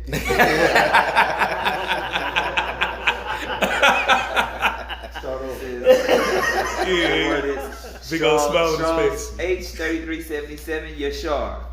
Straight, upright, correct, right, straight, level, right, pleasing. In order for a pillar to stand, it has to be level. Straightforward, just, Man. upright, fitting, proper, uprightness, righteous, that which is upright. Let me see. I'll take it. Very spiritual name, brother. It says in the when you H3474 says to be right, to be lawful, be smooth. That's funny. That's funny, man. It says to make right, make smooth, make straight, to lead, direct, Wow. lead straight along, to esteem right, approve. That's very heavy, man. Wow. And that's who's going to be able to stand when he comes. Yeah. Smooth, upright, righteous, lawful, being clean at the end of the day. You know, in Isaiah, that's the nickname he gave Israel, Jeshurun. Yep. So did. Yahshua, and you know, he was like, "I'm gonna have mercy on you." Basically, those that are in that spirit. Straight up. Straight up.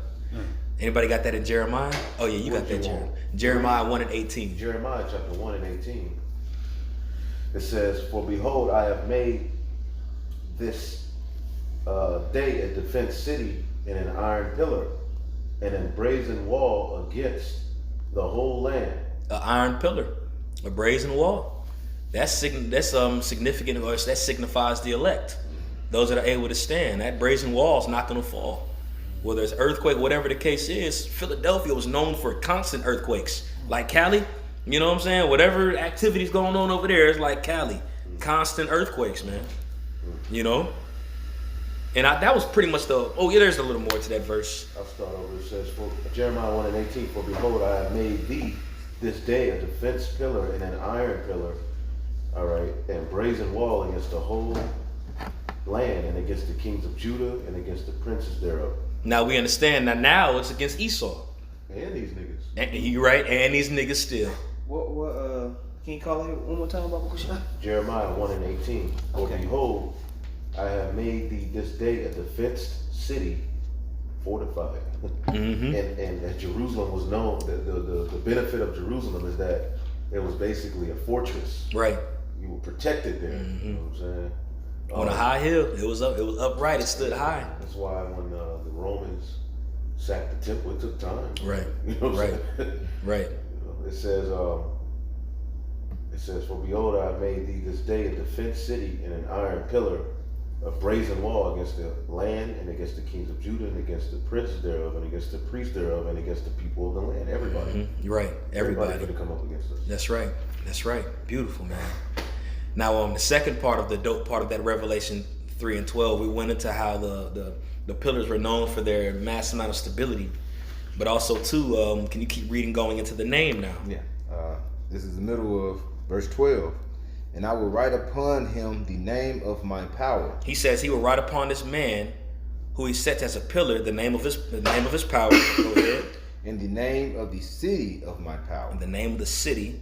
Go ahead. Which is New Jerusalem, which cometh down out of heaven from Yahweh, Ba'ashem Yahushai, and I will write upon him my new name. I will write upon him, all right, which is this pillar, the new name.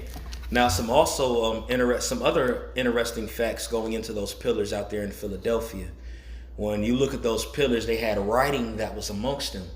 And when you look at the writing that's on those different pillars in Philadelphia, they had the different names of those nobles of that city, of men of great stature and the works that they've done, and also different priests that were within that city. All right. So he's likening us to be likened to those pillars, and he's saying he's going to write a new name within us. All right. Now that new name isn't, we should understand, we know this, for the younger brothers that's here, that's not talking about a new name that's going to be given. Hold up. For the younger brothers, what scripture would you use to prove that point? For the new name? Well, that it ain't gonna be no new name. What scripture would you, if there's one scripture you would use, what would you go to? I thought Proverbs 30 and 4, but that, I don't know if that would be it. What's his name and what is his son's name? Yeah. Yeah. Nah. You talking about the name of Israel, right? The name of the Lord. Oh, the name of the Lord, not what anywhere where it says. Well, no, let's just get it. No, Exodus what is 3 and 15. Get that real quick. This is Exodus 3. Just something to have in your repertoire if somebody comes, Go ahead. Exodus 3 and 15. And Yahweh said, moreover unto Moses, thus shalt thou say unto the children of Israel, Yahweh power of your fathers, the power of Abraham, the power of Isaac, and the power of Jacob, has sent me unto you. This is my name forever, and this is my memorial unto all generations. This is my name forever. This is my memorial unto all generations. That's right. There's nothing else to say, man. Right. There's nothing else to say. This is Psalms 135 and 13. Thy name, O Yahweh, endure forever, and thy memorial throughout all generations. David said it. Mm-hmm. Which he was told to Moses. That's but right. David said it. That's right. That's right. That's right. No. Yep. So, I got another precept really quick just to show this. All right. Exodus 3:15. What was the last one you had said? Psalms 140, 135 and 13.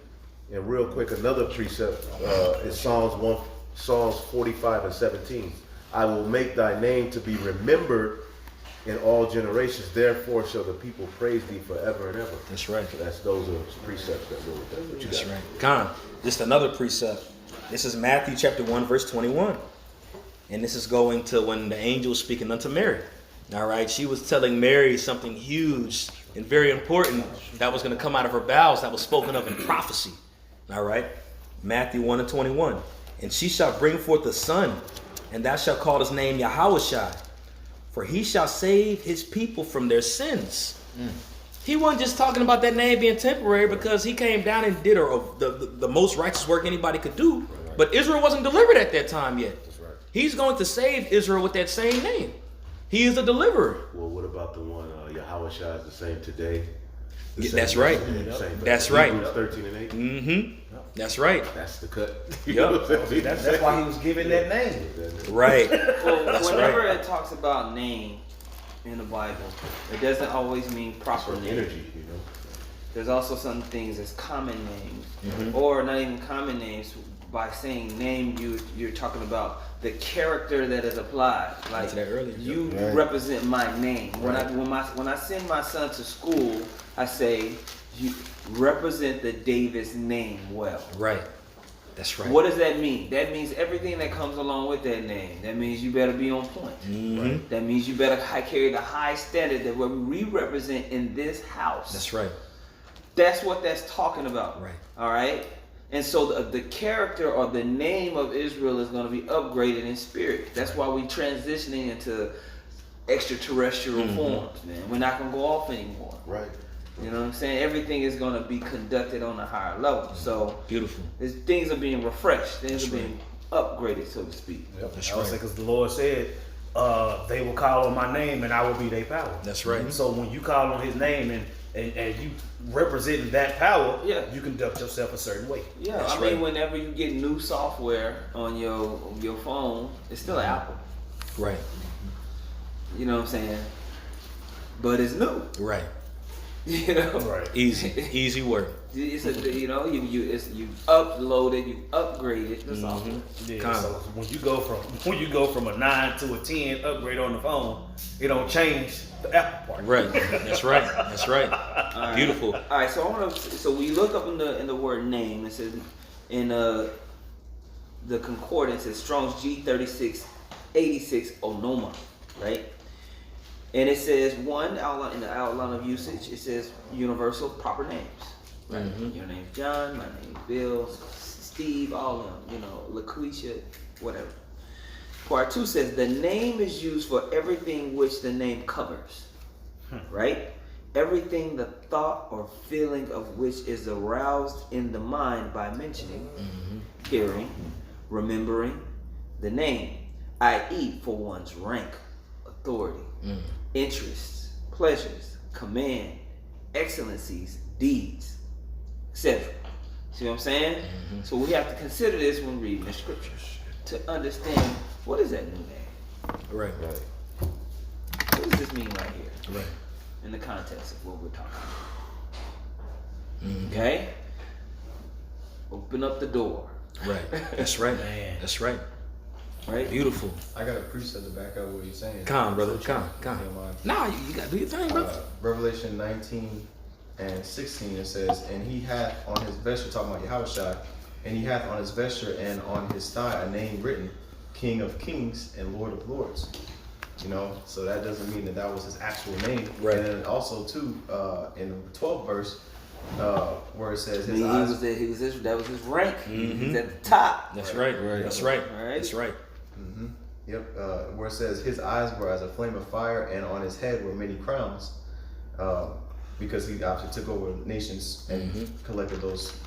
He's the one chosen to do that. Yep. No man can know that rank but him. Right. Because earlier it says a name that no man knew but he himself. But that's that rank, that Right. position. He's Yeah. the only one that can fulfill that. That's right. That's exactly what it's talking about. Beautiful. That's a Could blessing. you read verse 13 as well? I'll finish verse 12. And he had a name written that no man knew but he himself, and he was clothed with a vesture dipped in blood, and his name is called the Word of the Most High. There we go. That's it. And that's that. And that's the fulfillment of that. that's it. It's his character. It's what represents him. That's cool. It's what represents him. That you know what I'm saying? Mhm. That's what's under that brand. Does that make sense? That's right. That's right. He's the value of the book. Yeah. So There's some people like if you have an angry family, right? Let's say you have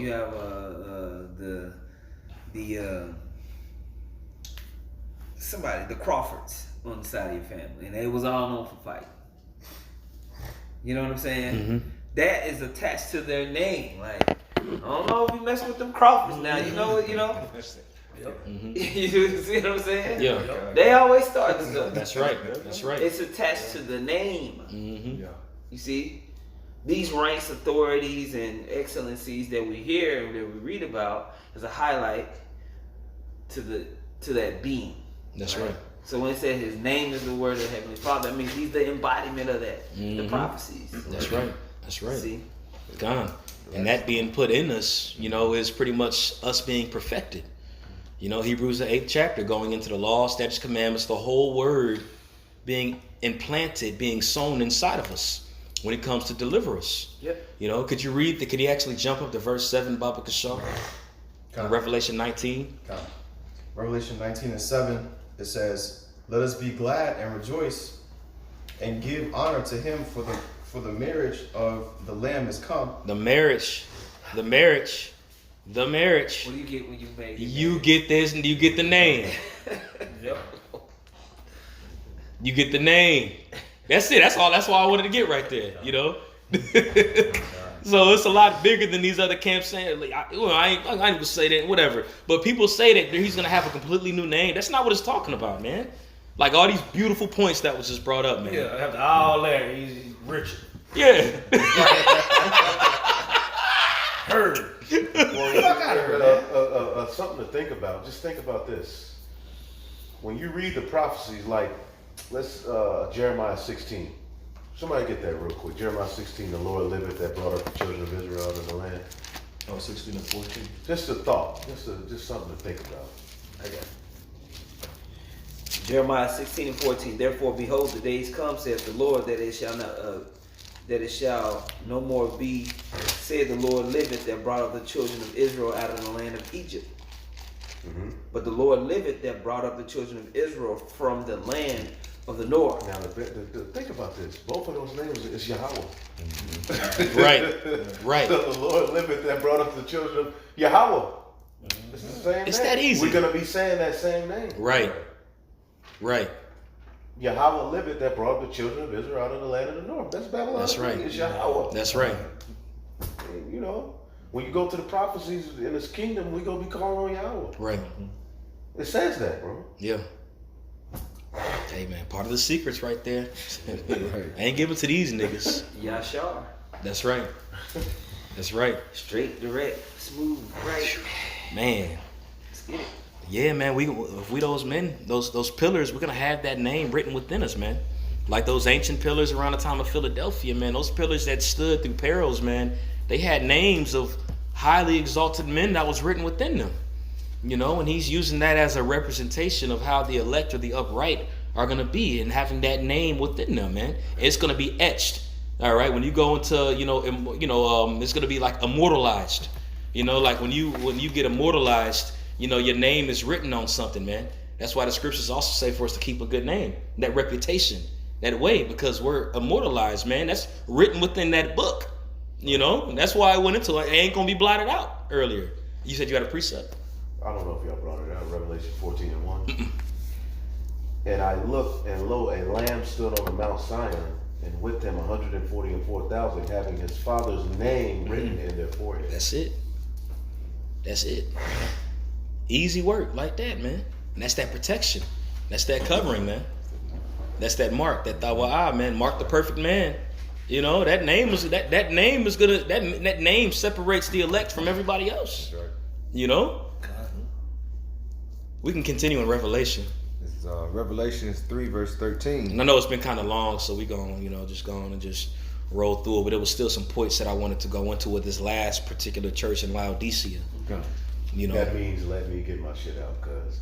Nah. But no, I would love for it to be way longer. I would love for it to be way longer, but I know we've been going for a minute, and you know. Oh, it's cool. No, that's all good. That's all. Hey, this is beautiful, man. I love it. Don't hate, collaborate. That's right. As long as brothers ain't like, oh man, let's hurry up and get it done. I ain't tripping. It's one thing to interject, but Jake interject with the precept. He's like, oh boy. This class gonna be like 3 hours. My time's up here. Oh man, go ahead, brother. This is, Revelation 3 and 13. Oh, y'all He that have an ear, let him hear what the Spirit saith unto the churches. Notice every time he's about to speak to a different church, he says, take heed. You don't listen. All right, message. Go ahead. And unto the angel of the church of the Laodiceans write, these things saith the Amen, the faithful and true witness, the beginning of the creation of Yahweh Bashem Yahushua. All right, now Laodicea. Matter of fact, if somebody can pull this up in Colossians chapter 4, verse 16. All right, this was a church that the Apostle Paul had frequently visited, and he wrote about this this church particular times, or a number of times. You know, now the Laodicea, in just a brief summary going into its history, just like Sardis, Laodicea was also known for its amount of wealth. All right, it was able to sustain itself with the lack of outsiding help from other cities. It didn't need it. You know what I'm saying? Because it was so well sustained within themselves. All right, now think about Laodicea. What you find interesting about it is, just like Pergamum, it also had an altar and a shrine that was lifted up to Asclepius. And Asclepius is pretty much the deity pertaining to different medicines, pharmakeo, you know, the staff and the serpent. All right, and it actually had a temple that was dedicated to Asclepius, and it also had a hospital. Do you know how to spell Asclepius? Asklepios. Asclepios. Okay. And Laodicea means justice of the people. The water. They also had a hospital. All right, because again, you know, when you go into a lot of the medical practices today, a lot of times they have that staff with that serpent around it, which goes back to the deity Asclepius that was worshipped all over Asia Minor. It wasn't just Pergamum, it wasn't just Laodicea. All right, it was other realms of Greece as well. This was a commonly worshipped deity amongst them because they believed and they went to that energy of power source to healing in their eyes. You know, now also going into that, within them understanding that particular within the medical field. All right, Laodicea was known throughout all Asia Minor for its eye salve. All right, they actually had eye salve that they would distribute to different parts of the known world around that time. People would come all the way up there mainly for different things, but eye salve was something that was huge. All right, and also Laodicea, their merchants were known for their way that they made a particular type of clothing with a rare black shiny linen that they used to make black garments. All right, and people would go from all over and travel over there to get those garments. You know, you see that shiny banging black garment, they're like, got that from Laodicea. All right. Also, pertaining to Laodicea, all right, they were very poor as pertaining to their water supply. So in order for them to get water, they would have to travel miles out all the way to Hierapolis to receive water from the hot springs. And when they had received that water from the hot springs, they would bring it back, and it would be of a lukewarmish temperature. Right. All right, if you understand so far where it's getting at, you know. And Laodicea, again, they were so self-sustained, but they were very easily targeted by enemies because they were easy to be sieged. All right, you cut off all the trading supplies. They already didn't have water, so enemies would come up there and try to siege it. And the ruler of that city was always willing to compromise with the enemy. All right, because of the lack of resources that they actually had over there. Goodness. Yeah, it was a lot of rich history going on. So the state of Laodicea had reflected on the church around that time because they were sustained within their riches and their wealth, you know, but inwardly, you know, they just relied on that just like the church in Sardis did. You know, so Yahushua has a message to this church over here pertaining to what was going on. Go ahead. And I'm going to read this. A city of Phygara, talk about Laodicea, situated on the river Lyscus, not far from Colossae. It was destroyed by an earthquake in 66 AD and rebuilt by Marcus Aurelius. Wow. It was the seat of the followers of the Messiah. Interesting. Destroyed by an earthquake. Hey, it's right over there by Philadelphia. I know, right here, because that name again. I wonder who he is in this. I'm telling you, he got to be in the truth. He has some quotes. The city. And he rebuilt the city. He has some spiritual quotes, man. Yeah. I know, right? Real talk. Yeah, it might be. I be thinking about that. I be thinking about that. Man. Yeah, real talk, man. Real talk. He was common. He was highly favored amongst the people that were under him as well. You know, very, very favored. You know, but yeah, we can keep going on that. Just wanted to give that summary, just on a little bit of history that was going on there. So as we continue to read this, we can kind of see the spirituality involved, what was going on there, and how that applied to the church and the message that Yahushua conveyed to the church based on what they would witness with their eyes, what was known around that time, the reputation or the name of Laodicea, pretty much. You know, this is the middle of verse 14. It says, "The faithful and true witness." Oh, I wanted that at Colossians as well. Yeah. Salaki. I got it. Oh, you got it? Yeah, this is Colossians chapter 4 and verse 16. And when this epistle is read among you, cause that it be read also in the church of Laodiceans, and that ye likewise read the epistle from Laodicea. Right. And the angel in the church of Laodicea, or the bishop, the head of that church, was Archippus, and he was a friend of Paul. And you can read about that. Go to Colossians chapter 2 and verse 1. This is Colossians chapter 2 and verse 1. For I would that ye knew what great conflict I have for you, and for them at Laodicea, and for as many as have not seen my face in the flesh, that their hearts might be comforted, being knit together in love, and unto all riches of the full assurance of understanding. Maybe it was earlier in Colossians 4. Maybe it might have been verse 15 where it mentioned his name. But Paul pretty much writes, actually, he mentions the name of Archippus when you go in there. And he was just the head of that church, you know. But like you went into the notes that I have, going into the earthquake and this, that, and the third of what you had just read going into that, you know. But again, they were very financially established over there. All right. No, They it were- mentions It says in in 17. Oh, 17. Okay.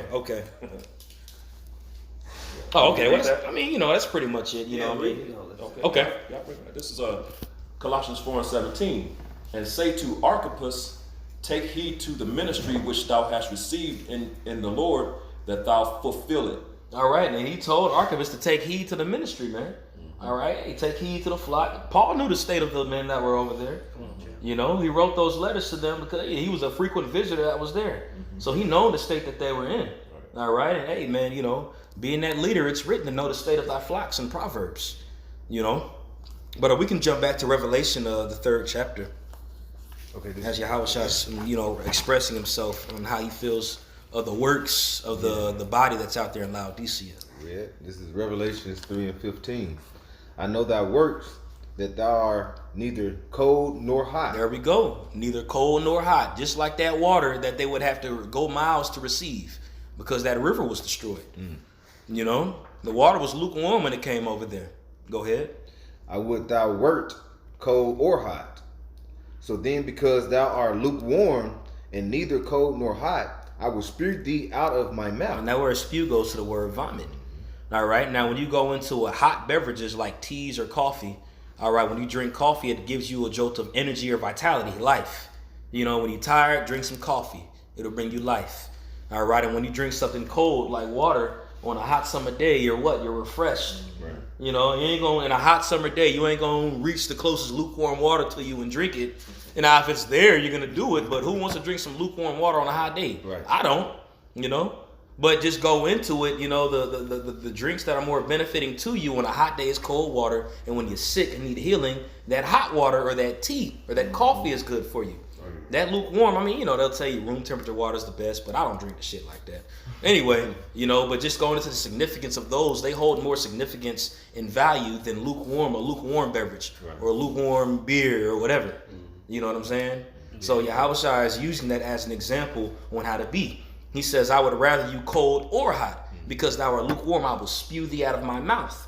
And we did a lesson earlier going into being hot or cold. All right, because we understand, and we talked about it earlier, we understand it's important to pump videos. But if you're constantly pumping videos, but you're not examining yourself as a man, you're not applying the things that you write and as you know, within that, and you're not carrying yourself as a man of the Lord, doing those different traits and values that Yahushua is looking for, those videos ain't gonna matter. All right, can somebody pull up on Romans the 12th chapter, start at verse 10, Baba Kashaw? Also to whoever, 2 Corinthians chapter 7, verse 7, I think. It was second, right? Romans 12 and 10. Well, you got to fill up to pour out. That too. You have to fill up to pour out. And that's when you're doing your self-reflections. That's when you're going through these processes. When you're reading, it's changing you from inside out. Right. Yeah, when you're studying, when you're hearing, when you're taking in, then you have something to give. Then you have something to put out. Right. That process has to continue. So, just like you're saying, Calm. input, output. Right? That's real talk. Yeah, That's I real said, talk. and when you empty out what you pour, you fill it up again. Mm-hmm. You know what I'm saying? It's that cycle. You know what I'm saying? Ain't none of us through learning. Right. Ain't none of us through learning. So we constantly being poured into, and we constantly emptying that vessel. Mm-hmm. You know what I'm saying? That's Works. right. That's right. Going into them works again. Mm-hmm. This is Romans chapter 12, verse 10. Be kindly affectioned one to another with brotherly love, in honor, preferring one another. Keep going. Verse 11. Not slothful in business, fervent in spirit. Not slothful in business. That's the spirit Apostle Har has been in very heavily right now. Not to be slothful in business. And we talk about this quite frequently. Anybody can do videos. Anybody can do videos, man. But making sure that you're really attending to the business, being made that example, people watching you and learning from you. You know what I'm saying? Make sure you're constantly filling up so you can pour out. Right. You know what I'm saying? Being diligent. Hey, the scripture's saying in Proverbs, the 28th chapter, I believe, Proverbs 28:29, it says, "Seeth a man that's diligent in his business, he shall stand before kings and not of mean men." All right, so a man that's diligent in his business is going to constantly be amongst the men that's diligent as well, so they can pour up and pour out. You know, ain't going to stand against mean men. And that word mean goes into insignificant. All right? Average. Right. You're just a loser. You're not excellent. That's what that mean. Mean, average. You don't have a vision. Right.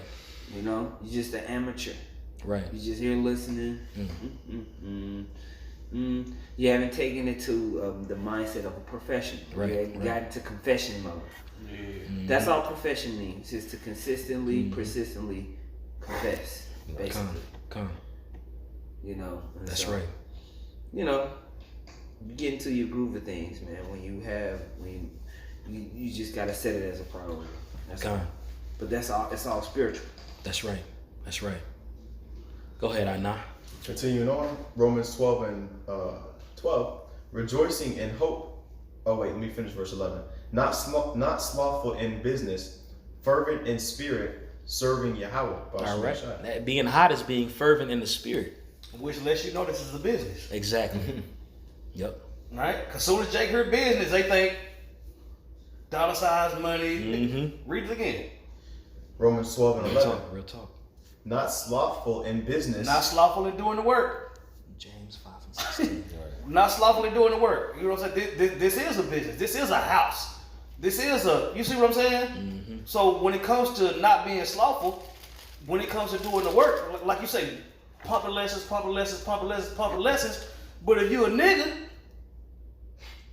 Right. it is what it is. Right. But when you pumping those lessons in sincerity and truth, it's a reward. It's reward for it. That's right. You see? That's right. And you also, while you do these lessons, you know, you're applying this to yourself too. Right. That's You know? exactly what you- Right. You can't just do something and, you know what I'm saying? Like, there's times when you know, one thing that I've learned and I've heard different elders say it, you know, there's levels when you come in this thing. You are going to start it as a parent. You are going to be fervent on hearing things and you're going to read the scriptures and want to teach. And then once you level up to that level of experience, you know, you can teach the same things, but you can expound on it more due to the experience that you've had in it. You know, and within my small year being in this truth, you know, I've been able to do that. You know, and then you have the levels of the elder brothers and the apostles where they can expound even more because they have more of that level of confession. You know, that utterance, that experience that's been given unto them. And it takes time. You know, it takes time. Patience. You know, patience, suffering. You know what I'm saying? That verse 12, we can end it off on that that. right there, what the brother just said, and you did it very well. That's multiple lessons. Multiple. That he just said, that progression is what you're reading about. Come. It's the game plan. This is how we're gonna get to the kingdom. Right. You know, and you're reading all these experiences to understand what you need to do. Right. And as you do it, you get better. Come. You get better at your business. Right. You know? That's what it is. You know, when you first start a business, you know what the hell you doing. You just, hold this bill. Get this right. You gotta get that right. You start figuring it out, but then there comes a time within you learning how to do certain things to where it's like, okay, this is starting. We're out of the red, we in the black. You know, but that you constantly learning, building, overcoming. Come. Beautiful. Verse 12, it says, rejoicing in hope, patient in tribulation, continuing instant in prayer. There we go. But he said instant in prayer as well. But he went into hope and tribulation You know, and hey, you're going to constantly go through that tribulation, but that's sharpening you, that's refining you, that's cleaning you, that's washing you. Like we read in Malachi, the 3rd chapter earlier, who shall be able to stay when he cometh? All right, he shall be refined as a fuller's soap. All right, and when you go into the profession of a fuller, all right, this is something we're studying up on that mannerisms and customs. All right, you have a fuller, and his profession is of washing different things like garments or cloths or whatever. And that process isn't just, in water, soap, clean. You have to literally put it in the water. You have to pour what's called nitri, what Jeremiah considers it as in Jeremiah 2. And Job calls it snow water. All right, but it's more like a sooty, foamy, soapy substance that you pour in the water. All right, certain cultures actually use urine. You know, when you actually go into snow water in Job, when you type in snow water and you click on that, it says urine. You know, but it has different ammonias and everything to get certain things out. Yeah, that's what goes into your kidneys. When your kidneys break down certain things that you ingest, there's, I believe, the hormone's called urea, creates that ammonia type of thing, and you can use that within your urine for all different types of stuff. Interesting. Yeah. You would put it on there, and then you would take the cloth. I'm gonna just use a garment as an example. You would take the garment out, and you would set it upon a stone. And people actually had taken their shoes off. Well, first when they set it upon a stone, they would get like a club type thing, and they would constantly strike it over and over again, and it would foam and it would sud up, and they would constantly strike it, and then they would put it back in that water with that stuff in there, and they would take their shoes off and trample and stomp all over it, and they would put it back on that rock and do it, and they would do it over and over again, and the process took hours. Sometimes it took up to 10 hours to do. You know what I'm saying? Even when King David said, "Wash me that I may be clean," when he's doing his prayer, you know, he understood. He went off, and he's telling the Lord to strike him, to beat him, to chastise him, to do all these different things unto him so he'd be clean. All right, so Paul is using tribulation as an example, and the Lord gives us tribulation and perils. That way we are going to be found clean and worthy in that day, that we are going to be willing to stand. All right? One more point about urine. Sorry. Nah, you this good. is the nerd coming out of me now. The kidneys are, whenever you sick and you go to the doctor, what do they check first? Hey, check your piss. They They have your check piss your in the urine. cup. Why? Because if there's bacteria or something in your urine, we know something's wrong. Right. Typically, urine is sterile. It's clean and it's alkaline. Wow. Why? Because there's a filtering process. It's called the nephrons in your kidney, clear and filter everything out, man. You know, so that's why the urine can be utilized for sterilizing. The water. Damn. That's what's up. I knew you had them glasses for a reason. No, I'm playing. I'm joking. I'm just playing, man. Urine. Yeah, go urine, go. All right, y'all went to that bathroom, looking at something in the mirror, just like that. When we came back in.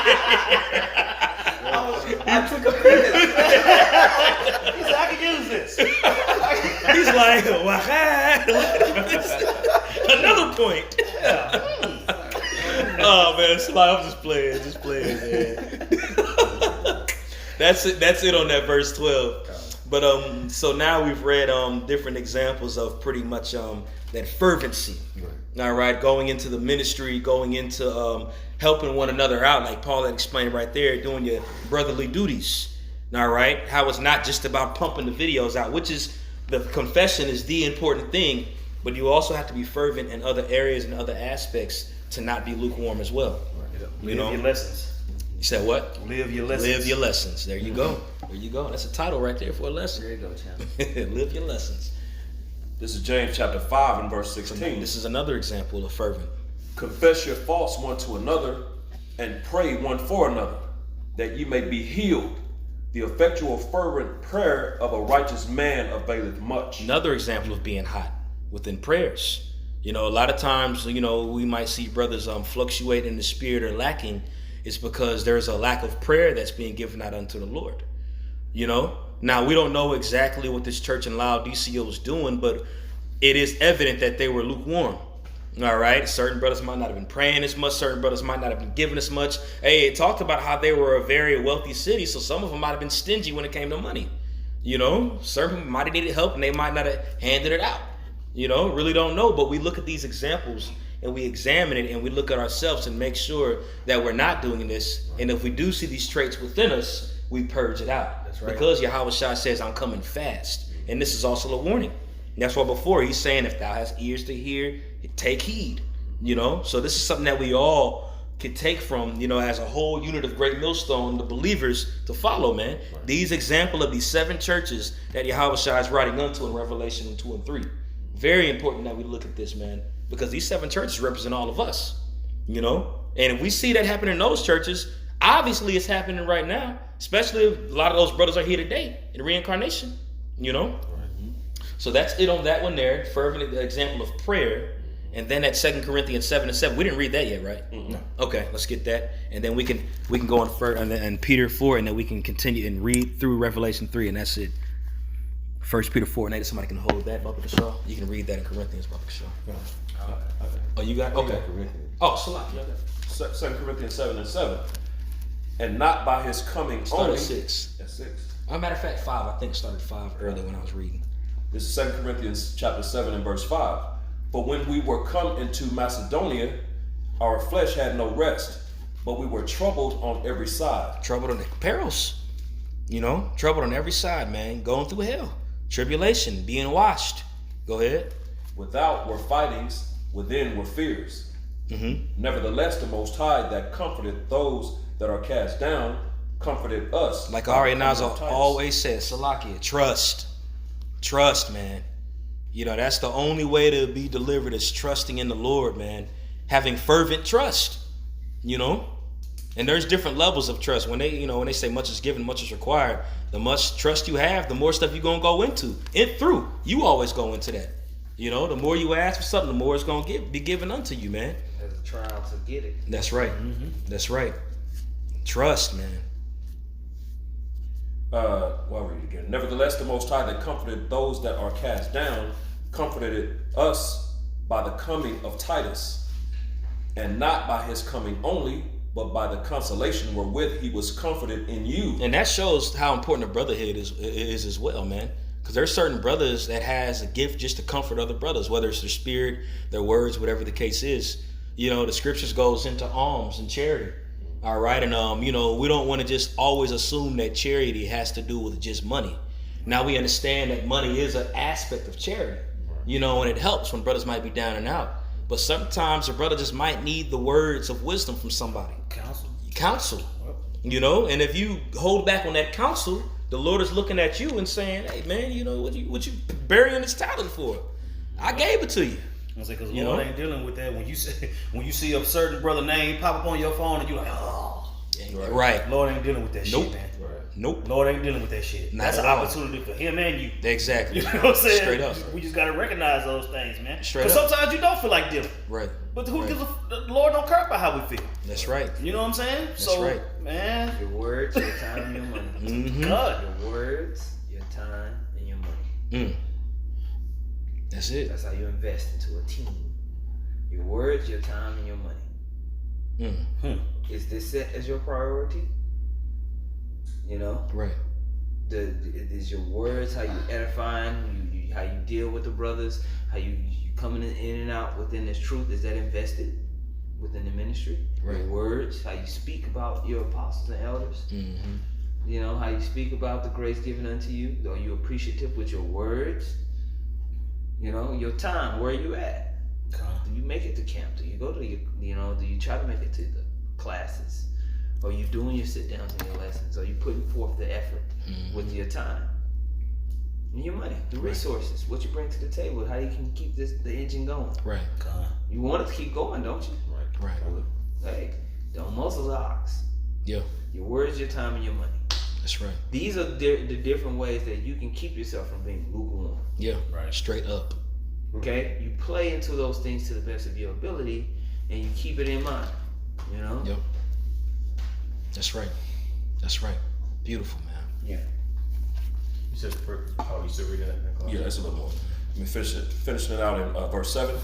When he told us your earnest desire, your mourning, your fervent mind toward me, so that Titus gave a report. Titus gave a report back to Paul of all the stuff that was going on right there, man. You know, what was going on within the state. within the state of the church around that time, man. What we reading, you know, and that's the church of Corinth. So we sent Titus out there to Corinth. And Corinth, man, they was going buck and wild. Oh yeah, That was like Vegas. Tripping. That was like Vegas, bro. You know, yeah, Titus Vegas, is like, Miami, damn. rolled up in one. You know, right? So a lot of temptation out there, man. Right? Keep popping on the handstand like that. Get it in. You know. Go ahead, brother. So that I rejoice the more. Continue. Verse 8, for though I made you sorry with a letter, I do not repent. Though I did repent, for I perceived that the same epistle had made you sorry. Are you in 1st or 2nd Corinthians? Second. All right, and you in 7 and 7? 7. This is 7 and 8 now. Okay, he should have went into pretty much going into how they were fervent. Yeah, I did. Oh, okay. Well, Salakia. Well, you know. I read that in verse. It's in verse 7. Yeah, let's just reread it. Salakia. This is 2 Corinthians chapter 7 and verse 7. No, it didn't say it about it. But it says, and not by his coming only, but by the consolation wherewith he was comforted in you. When he told us your earnest desire, your mourning, your fervent mind. There we go. Your toward me. fervent mind, man. So we want to make sure that our mind state is fervent toward this ministry, man. The sacrifice that we're doing is fervent, man. Bro, back in the ancient world, we had 2 times a day sacrifice. Evening sacrifice, morning sacrifice. Every day, evening sacrifice, morning sacrifice. On top of the high holy days we sacrificed, Passover sacrificed. And you have to do it with joy. You know, when you go into the Feast of the First Fruits, all right, when the congregation had to give the 10th of their fruits unto the priests, you know, and then also too, they gave it to the priests and they also gave it to the poor. You had to do it with thanksgiving. That was part of the law. That was part of the law, literally. You couldn't, because this is your first of it. You know what I'm saying? Usually people, I'm going to get this and the world. No, the Lord is like, 10th of it, give it up first. You know, and that's what separates the holy from the unholy, man. Because these people that are out here, man, they would grudge within that, man. That goes to the example of what you had stated when a brother texts you, do it with Thanksgiving. That's an opportunity, man. Blessed be the Lord who daily loadeth me with benefits. It's a benefit right there, man. The Lord even looks at the state of your mind the way you offer up and give certain things, man. With Thanksgiving, with a smile, man. Yeah, you got to check yourself when you feel that. Straight up. Because you're going to feel it because you're in the flesh. There's times I've done it. You know what I'm Me saying? and you talked about it before. That's what I'm saying. I'd have been there. I don't want them shoes. Yep. You know what I'm saying? Kind of.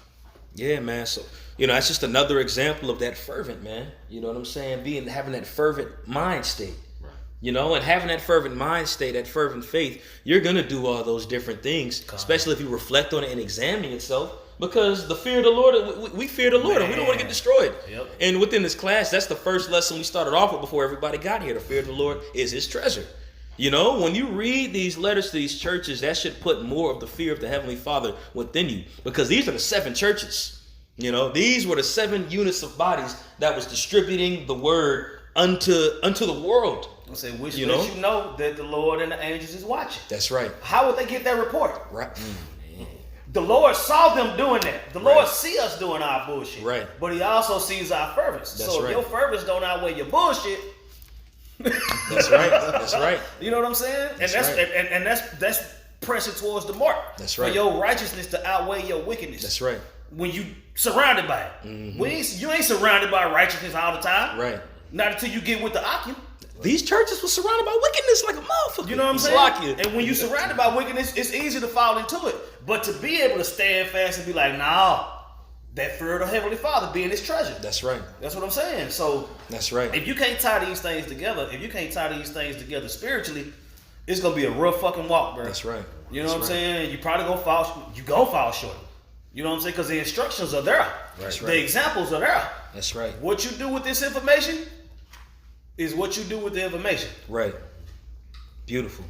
And we can end that off on 1 Peter 4, just tying into what you just said. This is the cure for the bullshit. Go ahead. You want to start at? Oh, you can start at 1 Peter chapter 4. You can start at verse 8. All right. This is 1 Peter chapter 4, verse 8. And above all things, have fervent charity among yourselves. Fervent charity, man. Go ahead. For charity shall cover the multitude of sins. There we go, man. So in order for our sins to be covered, ultimately, which is through Yahushua, but when Yahushua's blood is covering you, there's ways that those men are going to show forth that they're the disciples of the Lord, that they're covered by Yahushua's blood. And one of them is fervent charity one toward another, you know, which is going to cover a multitude. It don't just say a few.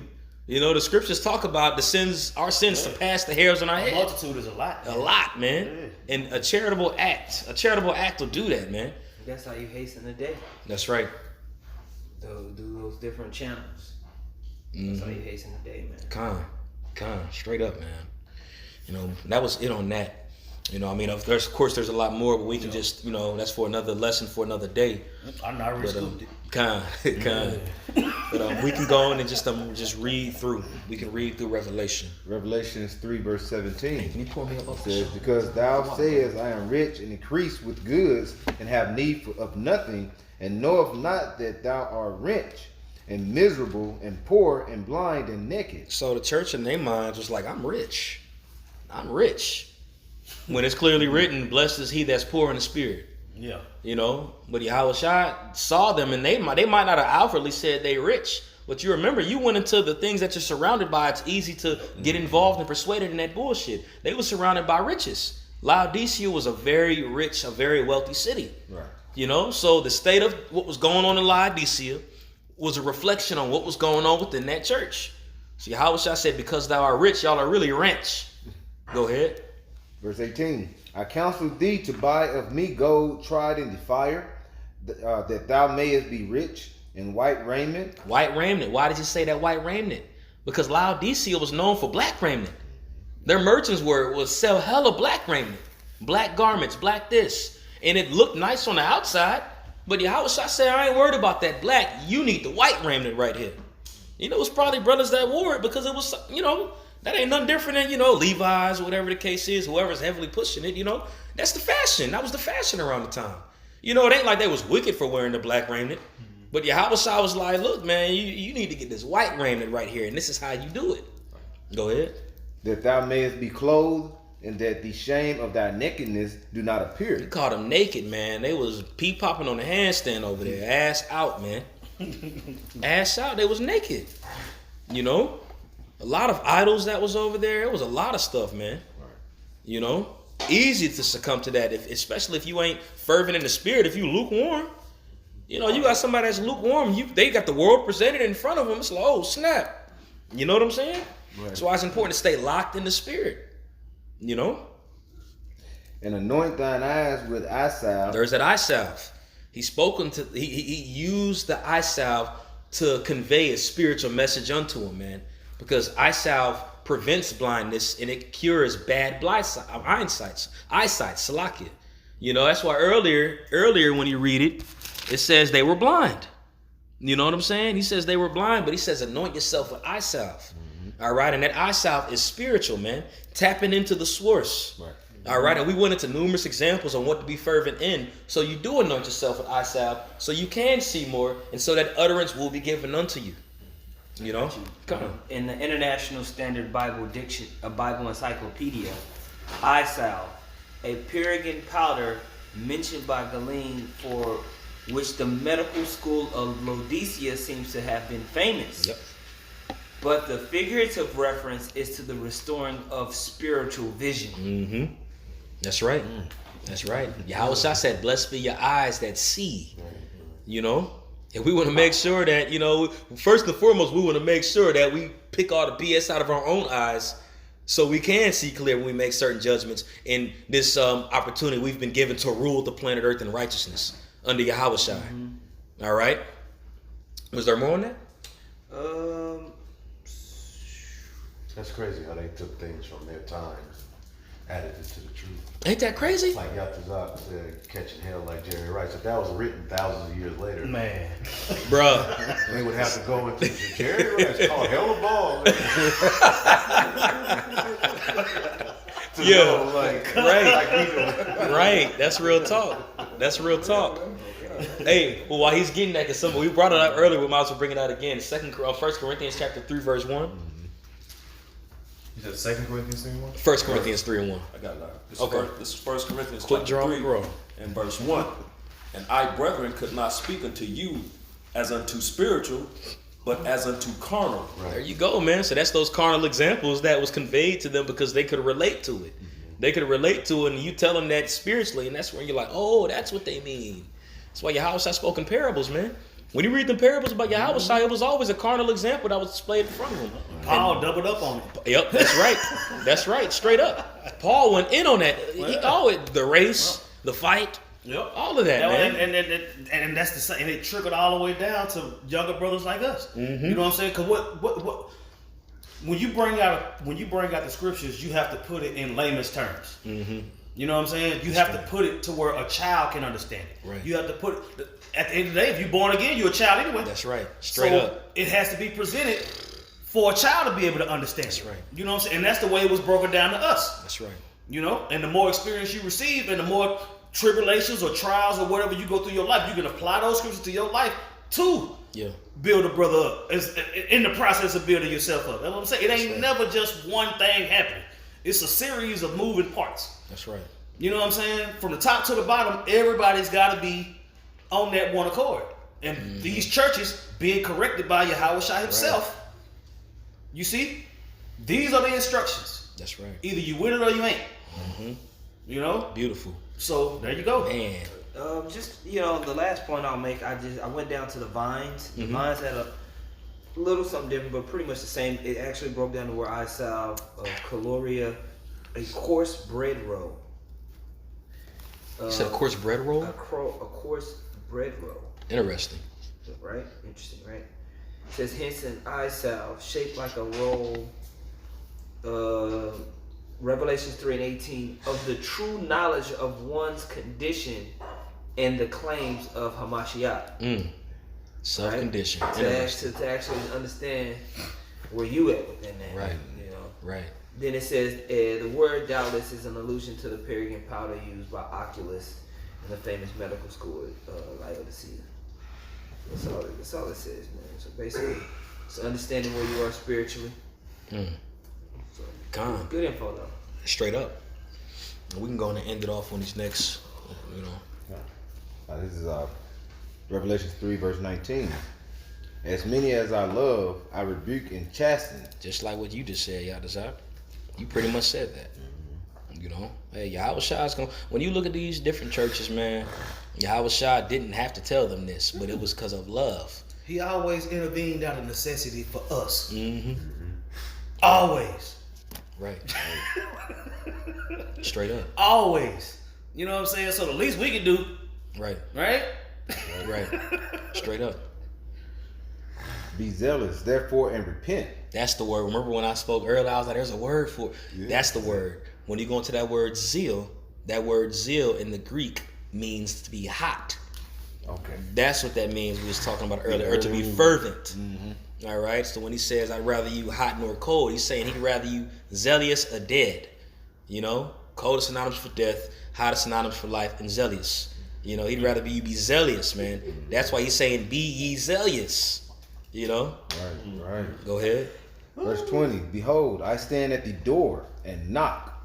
If any man hear my voice and open the door, I will come in to him and will sup with him. The opportunity is given, man. Right. Which insinuates that people are going to not answer the door. Mm-hmm. Right. People are going to answer and people are not going to answer. Mm-hmm. Either get it or not. Right. Understand or not. Open or close. Keep it closed. Go ahead. And he with me.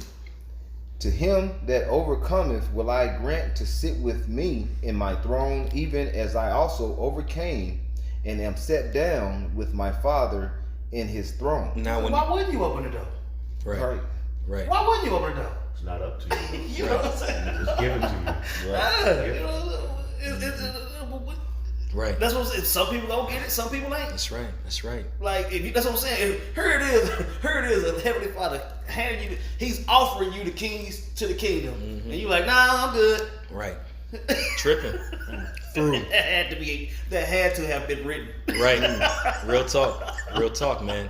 And Yahweh Shai said, I will sup with you. Now, there's significance in that word sup right there when you go into in the Greek. Because it doesn't only just mean I'm going to eat with you.